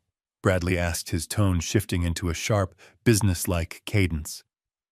"When does the money actually clear the escrow account? We cannot afford a single delay with these cartel people. That enforcer made it incredibly clear that Friday is our absolute deadline before things get physically violent." "The timeline is absolutely perfect," Victoria replied smoothly. "The buyer is wiring the full $1.2 million directly into our joint offshore account by 9 o'clock tomorrow morning. The absolute second the funds clear the international holding period, I am electronically transferring the $800,000 straight to the syndicate's routing number. That completely wipes our massive debt clean. They will have their money a full 24 hours before their Friday deadline. The cartel will back off, and we will finally be completely free." "And the remaining $400,000? Bradley asked, the greed practically dripping from his eager voice. "That is our fresh start," Victoria said confidently. "I already booked our first-class tickets. We are leaving for the Bahamas on Thursday night. I secured a beautiful, secluded beachfront villa on a long-term lease. We can live like absolute royalty down there for years while we figure out our next major move. We just need to pack our bags and walk out the front door." There was a brief, comfortable silence on the audio feed, as they both likely visualized their upcoming tropical escape. Then Bradley shifted in his seat. The leather sofa creaked loudly through the earpiece. "What about Dad?" Bradley asked, his voice completely devoid of any familial affection. He sounded like he was discussing a broken piece of luggage that needed to be hauled to the local dump. "Are we still dropping him off at that low-income nursing home on Thursday afternoon, before we head to the airport? We need to make sure he is securely locked away so he cannot wander into a police station and try to report the house sale as fraud when his head finally clears." Victoria let out a high, chilling laugh that sent a massive spike of pure ice straight down my spine. It was a sound of absolute predatory malice. "I canceled the nursing home reservation 3 days ago, Bradley," Victoria said, her tone dripping with dark amusement. "That glossy brochure I left on the coffee table was just a visual prop to keep him docile. We cannot risk putting him in a standard assisted living facility. Even a terrible underfunded nursing home allows patients to make phone calls, receive visitors, and eventually talk to a social worker. If his heavy medication wears off and he suddenly regains his sharp memory, he could easily cause a massive legal headache for us from a nursing home. "So where exactly is he going?" Bradley asked, sounding more curious than concerned. "I called the state psychiatric asylum," Victoria revealed coldly. "I used the forged power of attorney and the highlighted medical chart from Dr. Arrington to secure an involuntary permanent commitment order. They are sending a secure medical transport van to pick the old man up first thing on Friday morning. We will already be sitting on a beautiful beach in the Bahamas by the time they arrive to haul him away." "The state asylum," Bradley repeated, a hint of genuine surprise coloring his voice. "Is that not a highly restricted lockdown facility?" "Exactly," Victoria confirmed with ruthless satisfaction. "They specialize in severe, unmanageable dementia patients and aggressive psychiatric cases. Once he is admitted into their system, he becomes a permanent ward of the state. He will be stripped of his personal clothing, his phone, and his identity. They will keep him heavily sedated around the clock to manage his fabricated delusions. The specific ward I assigned him to is located in the basement level of their oldest building. There are absolutely no windows in that ward, Bradley. He will never see the sunlight again, and he will never ever be able to contact the outside world to tell his pathetic story. He will simply vanish." I sat alone in the crushing darkness of my bedroom, clutching the wireless receiver so tightly that the hard plastic casing dug painfully into my palm. The sheer, unadulterated evil of their master plan was almost entirely incomprehensible. They were not just stealing my home and fleeing the country. They were intentionally condemning me to a living nightmare. They were sentencing me to spend the final years of my life locked inside a windowless concrete cell, pumped full of heavy chemical sedatives, until my mind actually did rot away into nothingness. My own flesh and blood had calmly signed my life away for a luxurious vacation in the Bahamas. A deep, terrifying silence settled over me as I listened to them joyfully clink their crystal wine glasses together one more time in the kitchen. I thought the absolute worst of their betrayal had already been completely and fully exposed. I honestly thought there was absolutely nothing else left in this entire world that could possibly shock me or break my heart any further. But the quiet, hushed conversation echoing continuously through my earpiece did not end with their incredibly sinister asylum plan. The digital audio feed crackled slightly as Bradley leaned closer to his wife, lowering his voice into a tight, incredibly nervous whisper. The final, deeply devastating secret was about to abruptly drop into the silence, and it would completely shatter my soul forever. I sat on my mattress. I pressed the earpiece deeper into my ear, straining to catch every single syllable. The ambient noise in the living room seemed to fade away, leaving only the sharp, nervous friction of Bradley shifting his weight on the leather sofa. When he finally spoke again, his voice was no longer filled with the arrogant triumph of a man who had just successfully stolen his father's estate. It was trembling, frail, and heavy with a sudden, suffocating paranoia. "What about Mom?" Bradley whispered, the question hanging in the air like a thick, poisonous fog. "What if Dr. Arrington ever says something to him? What if Dad ever finds out what we actually did?" My heart skipped a violent beat. My breathing stopped entirely. I sat perfectly still in the crushing darkness of my bedroom, my entire body going rigid with an instinctual primal dread. I had no idea what he was talking about. Martha had passed away from a sudden, aggressive illness. It was a tragedy, a terrible twist of fate that had broken my world into a million pieces. There was nothing for me to find out. "Keep your voice down," Victoria hissed, her tone instantly dropping into a harsh, venomous warning. "No one is ever going to find out anything, Bradley. You are letting your nerves get the absolute best of you. Dr. Arrington is not going to say a single word. He is legally bound by hospital confidentiality, and he honestly believes we were just following her advance medical directives. But we were not following her directives." Bradley stammered, his breathing becoming shallow and erratic. She was trying to communicate with the nurses. She was trying to stay awake. What if Dad eventually requests the detailed medical logs? What if he ever finds out we authorized the hospital administration to unplug her ventilator 2 days early just so she could not sign her new will? The digital audio feed continued to broadcast their hushed conversation, but I could no longer hear the words over the deafening roaring sound of my own blood rushing through my ears. The bedroom began to physically spin around me. I felt a massive, suffocating weight slam directly into my chest, stealing all the oxygen from my lungs. I reached out and gripped the edge of my heavy oak nightstand, my fingers digging desperately into the wood to keep myself from collapsing onto the floor. I closed my eyes, and a vivid, excruciatingly painful memory instantly flooded my mind. I remembered the sterile, glaring fluorescent lights of the intensive care unit.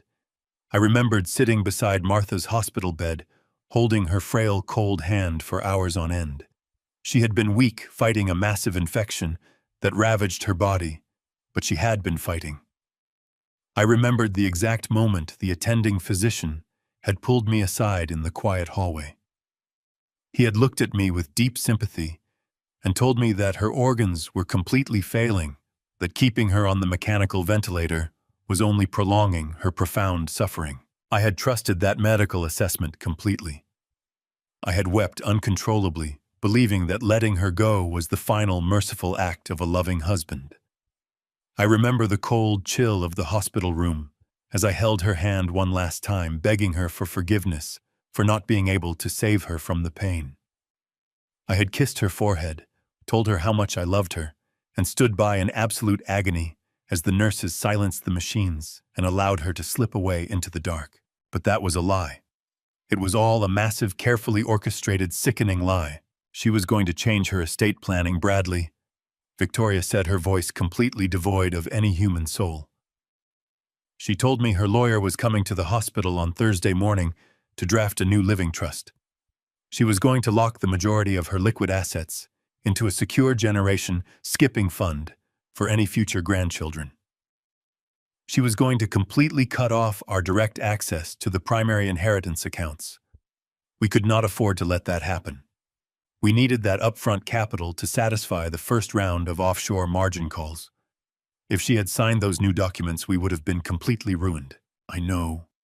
Bradley whispered, his voice trembling with a cowardice that made me physically ill. I know why we had to do it. But it was still my mother, Victoria. We walked into that administrative office, claimed Dad was too emotionally compromised to make the hard medical choices, and we used our emergency proxy to sign the termination orders. We killed her. We did not kill her, Victoria snapped back, her tone radiating pure, unadulterated evil. Her body was already failing. We simply expedited the inevitable process to protect our financial future. It was a difficult business decision, Bradley. And it worked. We got the inheritance payout, we secured the house, and now we are leaving for the Caribbean. You need to bury that guilt right now. The old man is being shipped to a windowless asylum on Friday morning. There is absolutely no one left to ask any questions. I slowly opened my eyes. The suffocating wave of profound grief that had been drowning me for 3 weeks evaporated into the cold, silent air of the bedroom. The terrible, gnawing sadness of losing my wife was instantly burned away by a blazing, catastrophic inferno of absolute rage. The intense, burning fury coursing through my veins was so incredibly powerful that it made my hands stop shaking. My mind achieved a terrifying, flawless clarity. I was no longer a mourning widower. I was a man who had just uncovered a murder. I had spent my entire life working tirelessly to provide a beautiful, comfortable world for my son. I had sacrificed my own dreams working grueling hours on dangerous oil rigs just to make sure he never had to experience a single day of hardship. I had loved him with every fiber of my being. But the man sitting in my living room drinking my expensive wine and planning a tropical vacation was no longer my son. He was a monster. He was a ruthless, calculating predator who had partnered with a sociopath to systematically destroy his own family for money. They had weaponized my profound love for my wife. They had taken advantage of my debilitating grief to slowly poison my mind, intending to lock me inside a concrete cell for the rest of my natural life, stripping me of every fundamental human right I possessed just to cover their tracks. But that was only the secondary crime. The true depth of their depravity was so much worse than anything I could have ever possibly imagined. The financial fraud, the fake nursing home, the stolen house, it all paled in comparison to the horrifying truth echoing in my ear. My blood turns to ice. They did not just abandon me to save themselves from a violent cartel debt. They actively shortened my wife's life to secure their inheritance window before it permanently closed. She was brain dead, Bradley. Victoria snapped back on the recording, her voice echoing with a sickening metallic hollow that stripped away any remaining trace of her humanity. Keeping her alive on those machines was costing us thousands of dollars a day in specialized care that insurance was already threatening to deny. She was never going to wake up. And more importantly, her prolonged lingering gave us the absolute perfect window to secure the power of attorney while your father was entirely too busy crying at her bedside to notice what he was signing. We made the right call. We did what had to be done to protect our assets. I sat motionless in the suffocating darkness of my bedroom. The earpiece delivered her cruel, calculated words straight into my mind, but they no longer felt like a heavy, blunt impact. Instead, they felt like a sudden plunge into freezing Arctic water. Every single trace of the debilitating grief that had weighed down my shoulders for the past 3 weeks completely evaporated. The overwhelming, crushing sorrow of losing my wife was instantly eradicated, burned away by a cold, clinical, and absolutely terrifying clarity. I was no longer a mourning father. I was no longer a confused, broken old man waiting to be shipped away to a windowless asylum. I was a structural engineer. I had spent 40 years of my professional life analyzing catastrophic failures, identifying weak points in massive offshore platforms, and systematically dismantling immense structures under extreme pressure. I closed my eyes and allowed the analytical predator side of my brain to fully awaken. I stopped viewing Bradley as my flesh and blood. I stripped away the decades of fatherly affection, the memories of teaching him how to ride a bicycle, the pride of paying for his expensive business school. I forcefully severed all emotional ties to the boy I had raised, actively reducing him and his ruthless wife to nothing more than a highly dangerous, unstable variable in a complex mathematical equation. They were a critical failure in the structural integrity of my family, a cancer that had aggressively consumed my life and murdered my wife for a quick financial payout. And just like any compromised, failing structure, they needed to be meticulously, ruthlessly, and permanently demolished. I listened to the rest of their hushed conversation with absolute unwavering detachment. Bradley eventually stopped whining about his fabricated guilt, his shallow conscience easily pacified by Victoria's venomous reassurances. They went back to eagerly discussing the specific layout of their luxurious beachfront villa in the Bahamas, debating whether they should hire a private chef or rely on local catering once they arrived. They clinked their wine glasses one final time, the sharp chime of the crystal sealing their horrifying pact. I heard the heavy squeak of the leather sofa as they finally stood up, followed by the soft padding of their footsteps ascending the carpeted staircase to the guest room. I waited until I heard their bedroom door firmly click shut on the second floor. I slowly reached up and pulled the wireless Bluetooth earpiece from my ear, setting it gently on the edge of the heavy oak nightstand. The silence that rushed back into my bedroom was no longer heavy or oppressive. It felt charged with a vibrant, lethal electric current. I stood up from my mattress. My joints did not ache. My muscles did not tremble. I walked over to the large bay window and pulled the heavy curtains tightly shut, ensuring that no stray light from the street lamps outside could illuminate my movements. I had a significant amount of work to do before the sun rose, and I needed to execute every single step with absolute unforgiving precision. I moved silently around the perimeter of my bedroom, packing a sleek leather overnight bag with the few essential items I would need for the next 48 hours. I folded my crisp, tailored charcoal suit, carefully placing it into a protective garment bag. I selected a pristine white dress shirt and a dark conservative tie. I was not going to face them tomorrow morning looking like a ragged, exhausted victim. I was going to walk into that closing room looking like an executive executioner. I retrieved my heavy leather briefcase from the bottom drawer of the dresser, ensuring that the remaining bounds of raw cash, the official Wyoming ranch documents, and the freshly minted corporate records for Apex Holdings were completely secure. I locked the brass latches with a satisfying metallic snap. I spent the remaining hours of the night sitting perfectly still in a high-backed reading chair in the corner of my bedroom. I did not sleep for a single second.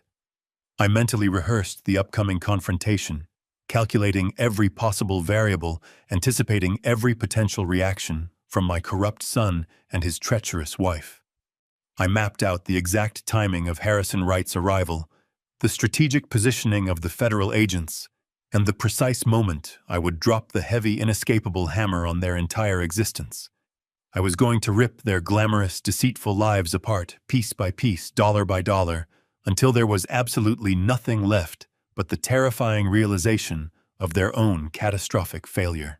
The digital clock on my nightstand slowly ticked forward, the bright red numbers marking the final hours of their stolen freedom. Eventually, the pitch-black sky outside my window began to soften into a pale, bruised purple.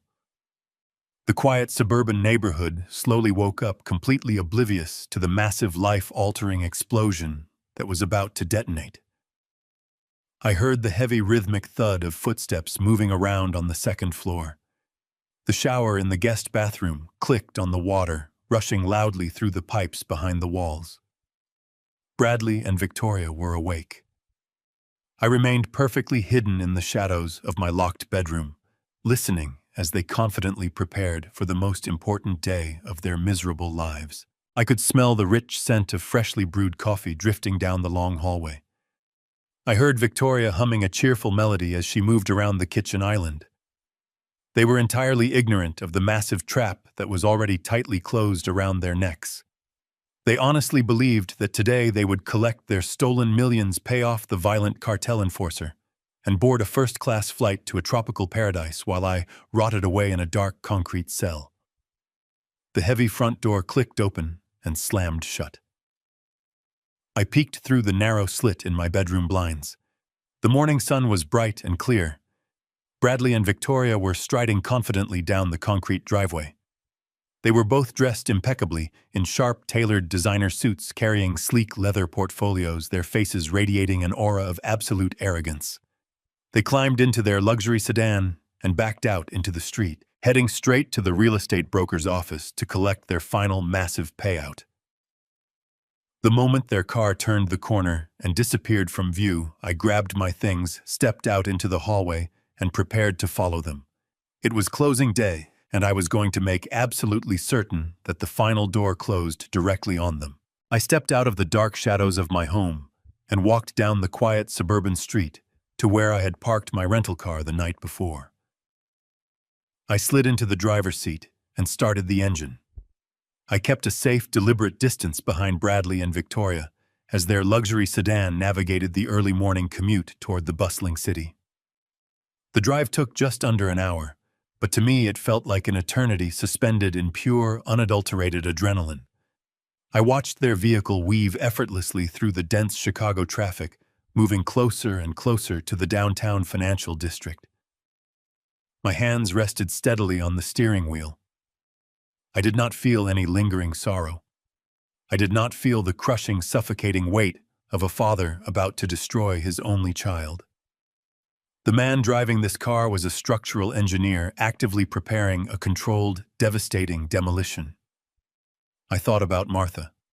I thought about the cold, sterile hospital room where they had heartlessly silenced her life support machines just to protect their greedy, desperate financial timeline. That single horrific memory completely solidified the cold steel in my spine. They were going to pay dearly for every single precious second they stole from her. They finally pulled into the underground parking garage of a sleek, modern high-rise building located right in the beating heart of the city. I parked a level above them, waited a few calculated moments, and took the elevator up to the main lobby. The real estate brokerage firm occupied the entire 14th floor.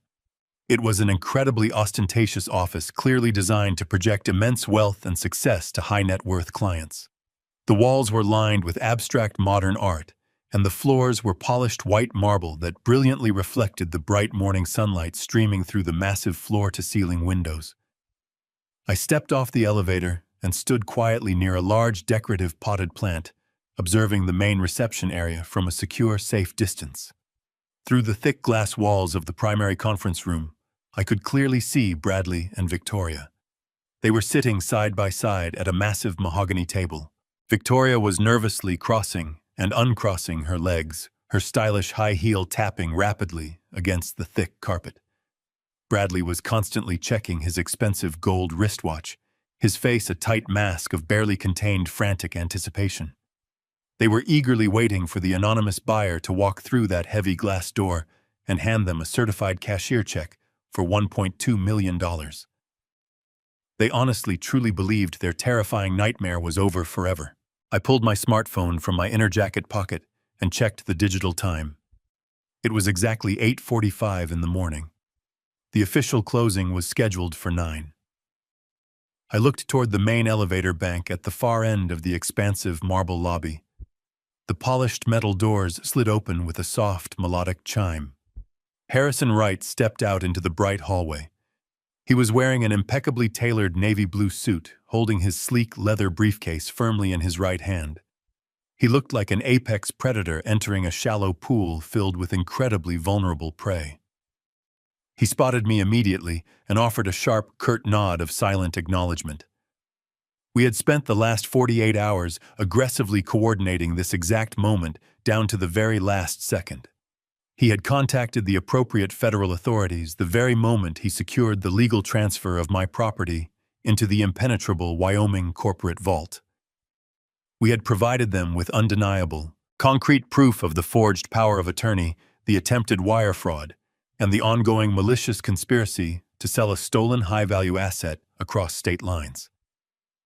The trap was no longer just a messy civil dispute over family money. It was a massive, airtight federal crime with incredibly severe legal consequences.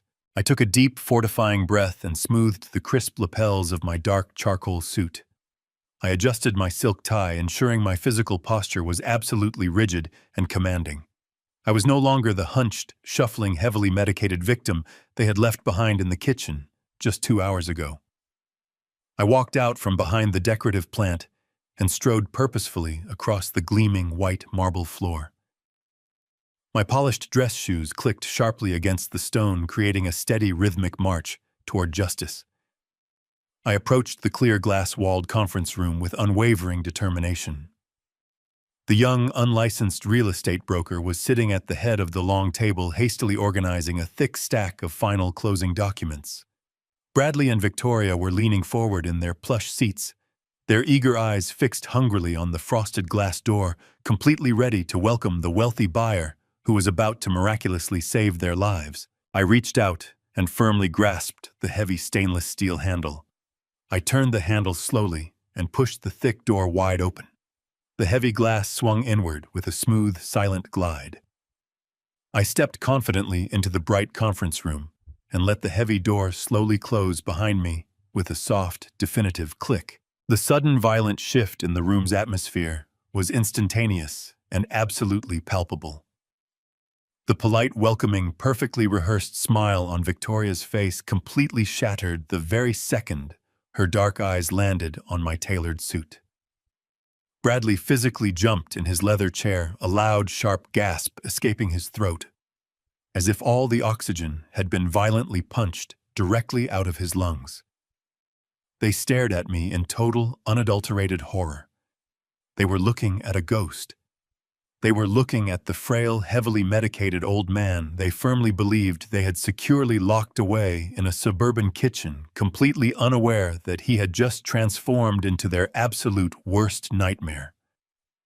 I did not say a single word. I simply stood at the end of the long mahogany table, keeping my posture perfectly straight, my shoulders squared, and my hands resting calmly at my sides. I locked my eyes directly onto Bradley. The sheer naked panic radiating from his pale, trembling face was incredibly satisfying to witness.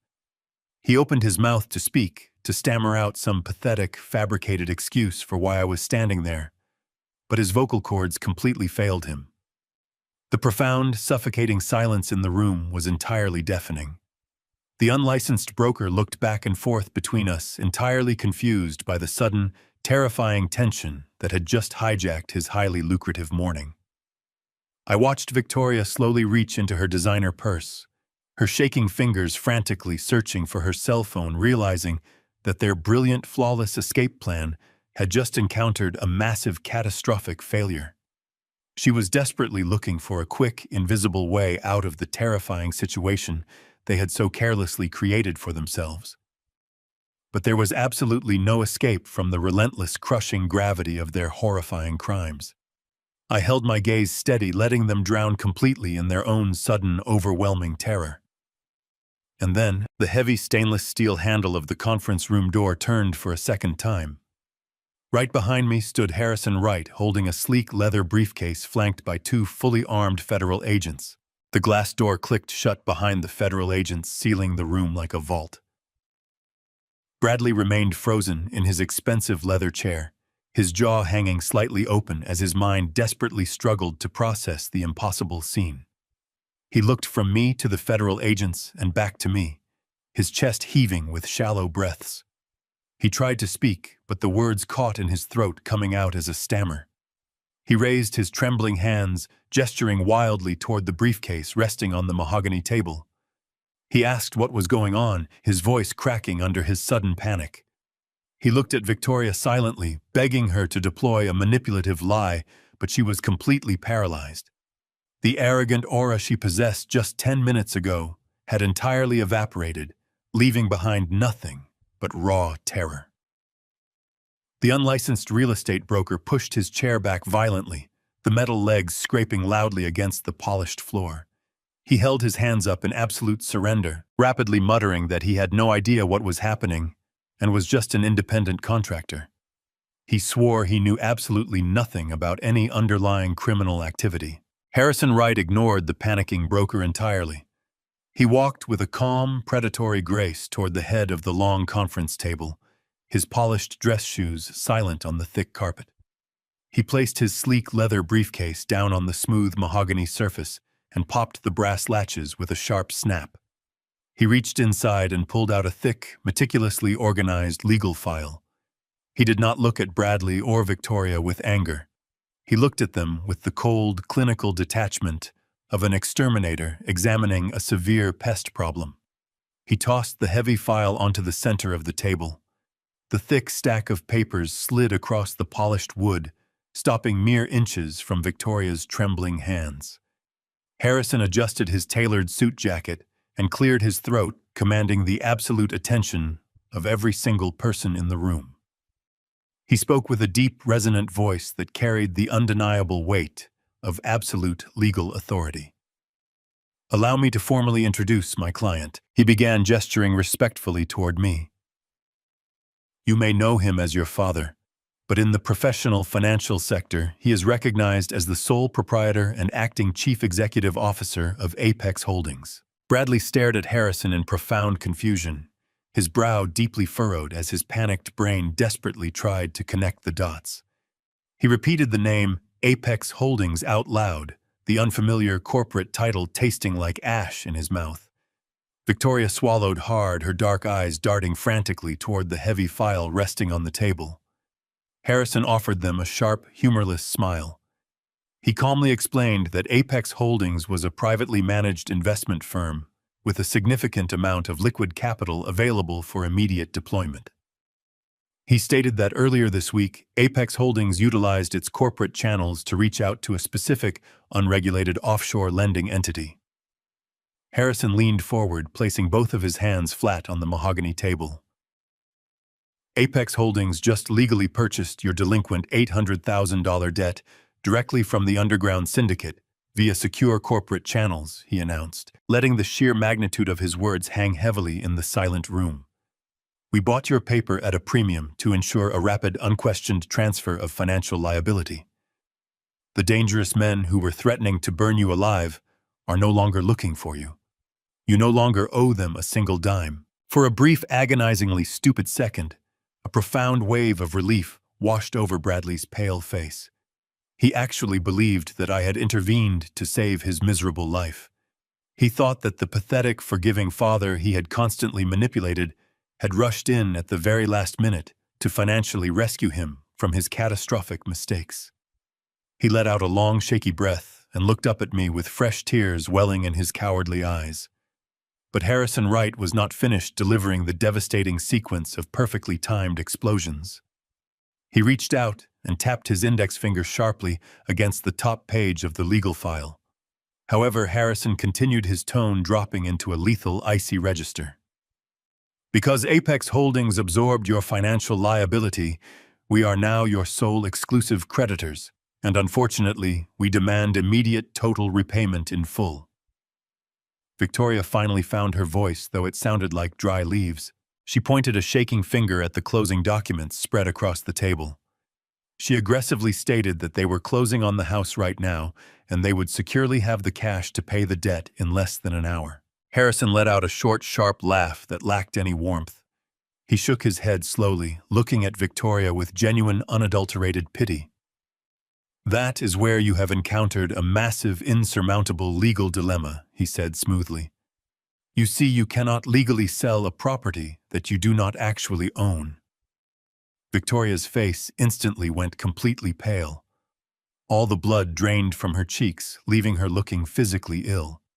She stammered that she had a valid notarized power of attorney document that explicitly granted her husband the legal right to liquidate his father's primary estate. Harrison nodded in polite agreement, conceding that her forged document might have functioned perfectly under different circumstances. But a power of attorney only applies to assets currently held by the principal individual. Harrison explained, his voice ringing with absolute finality. Mr. Richard legally transferred the entire deed of his suburban Chicago property out of his personal name nearly a month ago. He gifted the entire estate completely into the impenetrable corporate vault of Apex Holdings. We officially own the house. You have spent the entire morning aggressively attempting to sell an asset that belongs to a private corporation. The devastating reality of their situation crashed down upon them like a collapsing concrete ceiling. Victoria slumped back into her leather chair, her breath coming in short gasps as the invisible noose finally pulled incredibly tight around her neck. She looked down at the forged consent forms she had so eagerly presented to the broker just minutes ago, suddenly realizing they were not her ticket to a tropical paradise, but rather her signed confession to a massive crime. Bradley began to shake violently, burying his face in his trembling hands as he let out a low, pathetic moan of pure despair. The unlicensed real estate broker silently grabbed his personal briefcase and attempted to slip out the back door, but the two armed federal agents stepped forward, completely blocking his only route of escape. The lead agent, a tall, broad-shouldered man with a stern expression, reached into his dark suit jacket and pulled out a pair of heavy steel handcuffs. The sharp, metallic clinking sound echoed ominously in the tense, silent conference room. The agent looked directly at Bradley and Victoria, his voice projecting the terrifying weight of the federal justice system. Because they attempted to sell an asset they did not own using a forged power of attorney document across state lines, they committed first-degree federal wire fraud. There was absolutely no escape from the permanent consequences of their actions. The heavy steel handcuffs clicked shut around Victoria's wrists, the sharp metallic sound cutting through the stunned silence of the conference room. Her legs gave out completely. She collapsed against the edge of the mahogany table, letting out a raw, guttural sound of pure panic as the federal agent firmly secured her arms behind her back. All of her arrogant confidence, all of her calculating cruelty completely evaporated in an instant. She looked like a terrified, trapped animal, realizing that the cage door had just been permanently locked. Bradley did not try to run. He did not try to fight. He simply crumbled. He fell heavily to his knees, right there on the polished marble floor, his expensive designer suit wrinkling around his shaking body.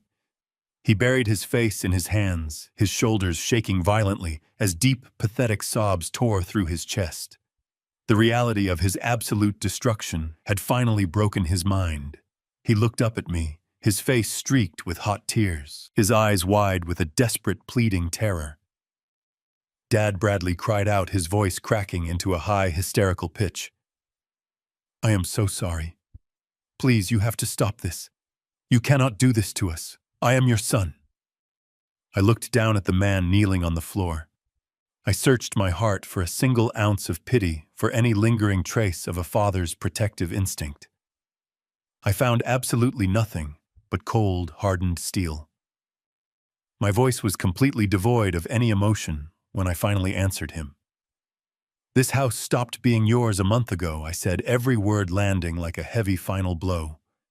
"And you stopped being my son the exact day you walked into that hospital and unplugged your mother's machine." Bradley let out a horrific, agonizing wail.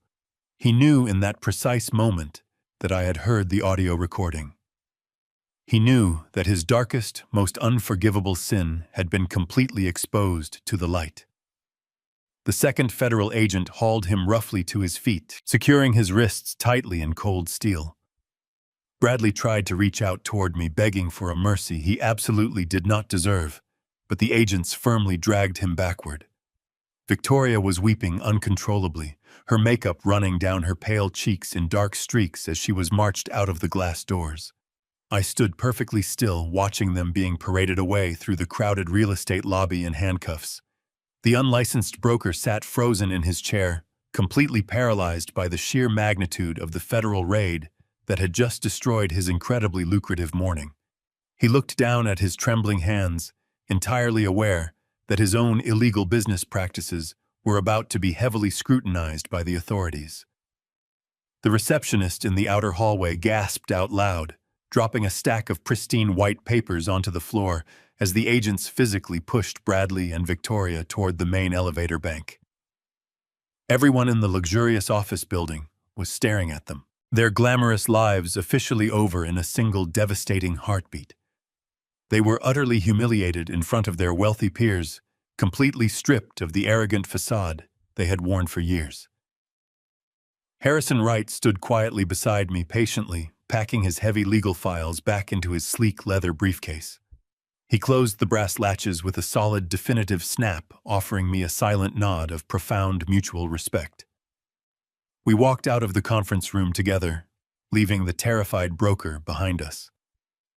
The nightmare was finally over. The cancer had been surgically permanently removed from my daily life forever today. Fast forward exactly 3 months later. The air out here in Wyoming is incredibly crisp and clean, entirely untouched by the suffocating smog of the city. I am standing on the wide wooden porch of the massive ranch that Martha secretly left me, leaning gently against the sturdy railing outside.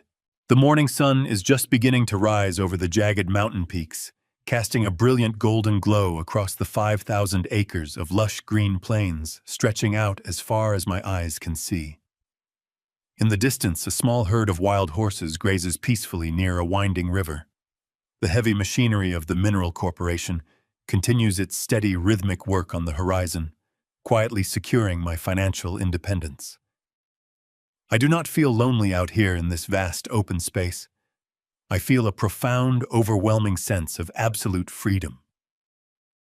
The legal fallout back in Chicago happened extremely fast.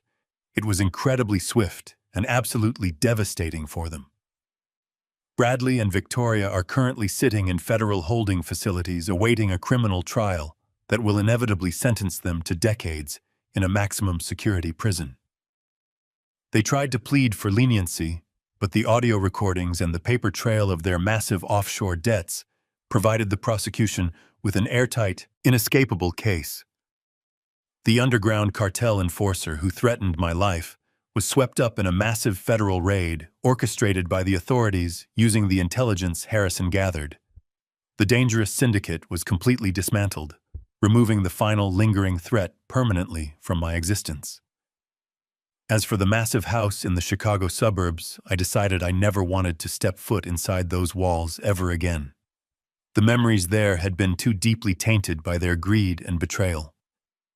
Instead of selling it for profit, I instructed Harrison to execute a legal transfer of the property deed to a highly respected local charity.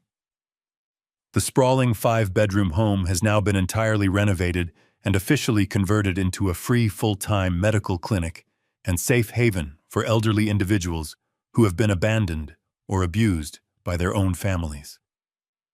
The exact place where my son planned to discard me is now a fortress of hope and healing for people who truly need it.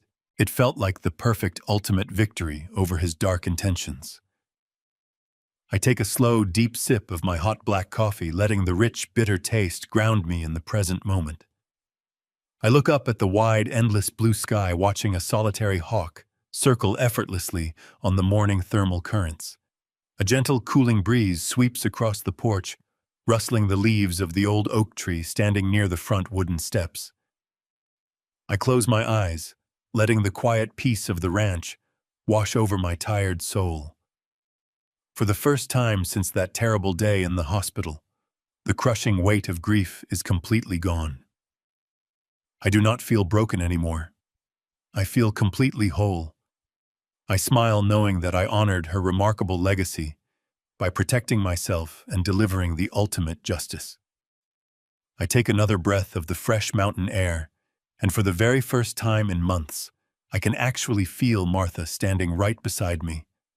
We are together again in spirit, watching the beautiful sunrise over the vast, magnificent Wyoming landscape today.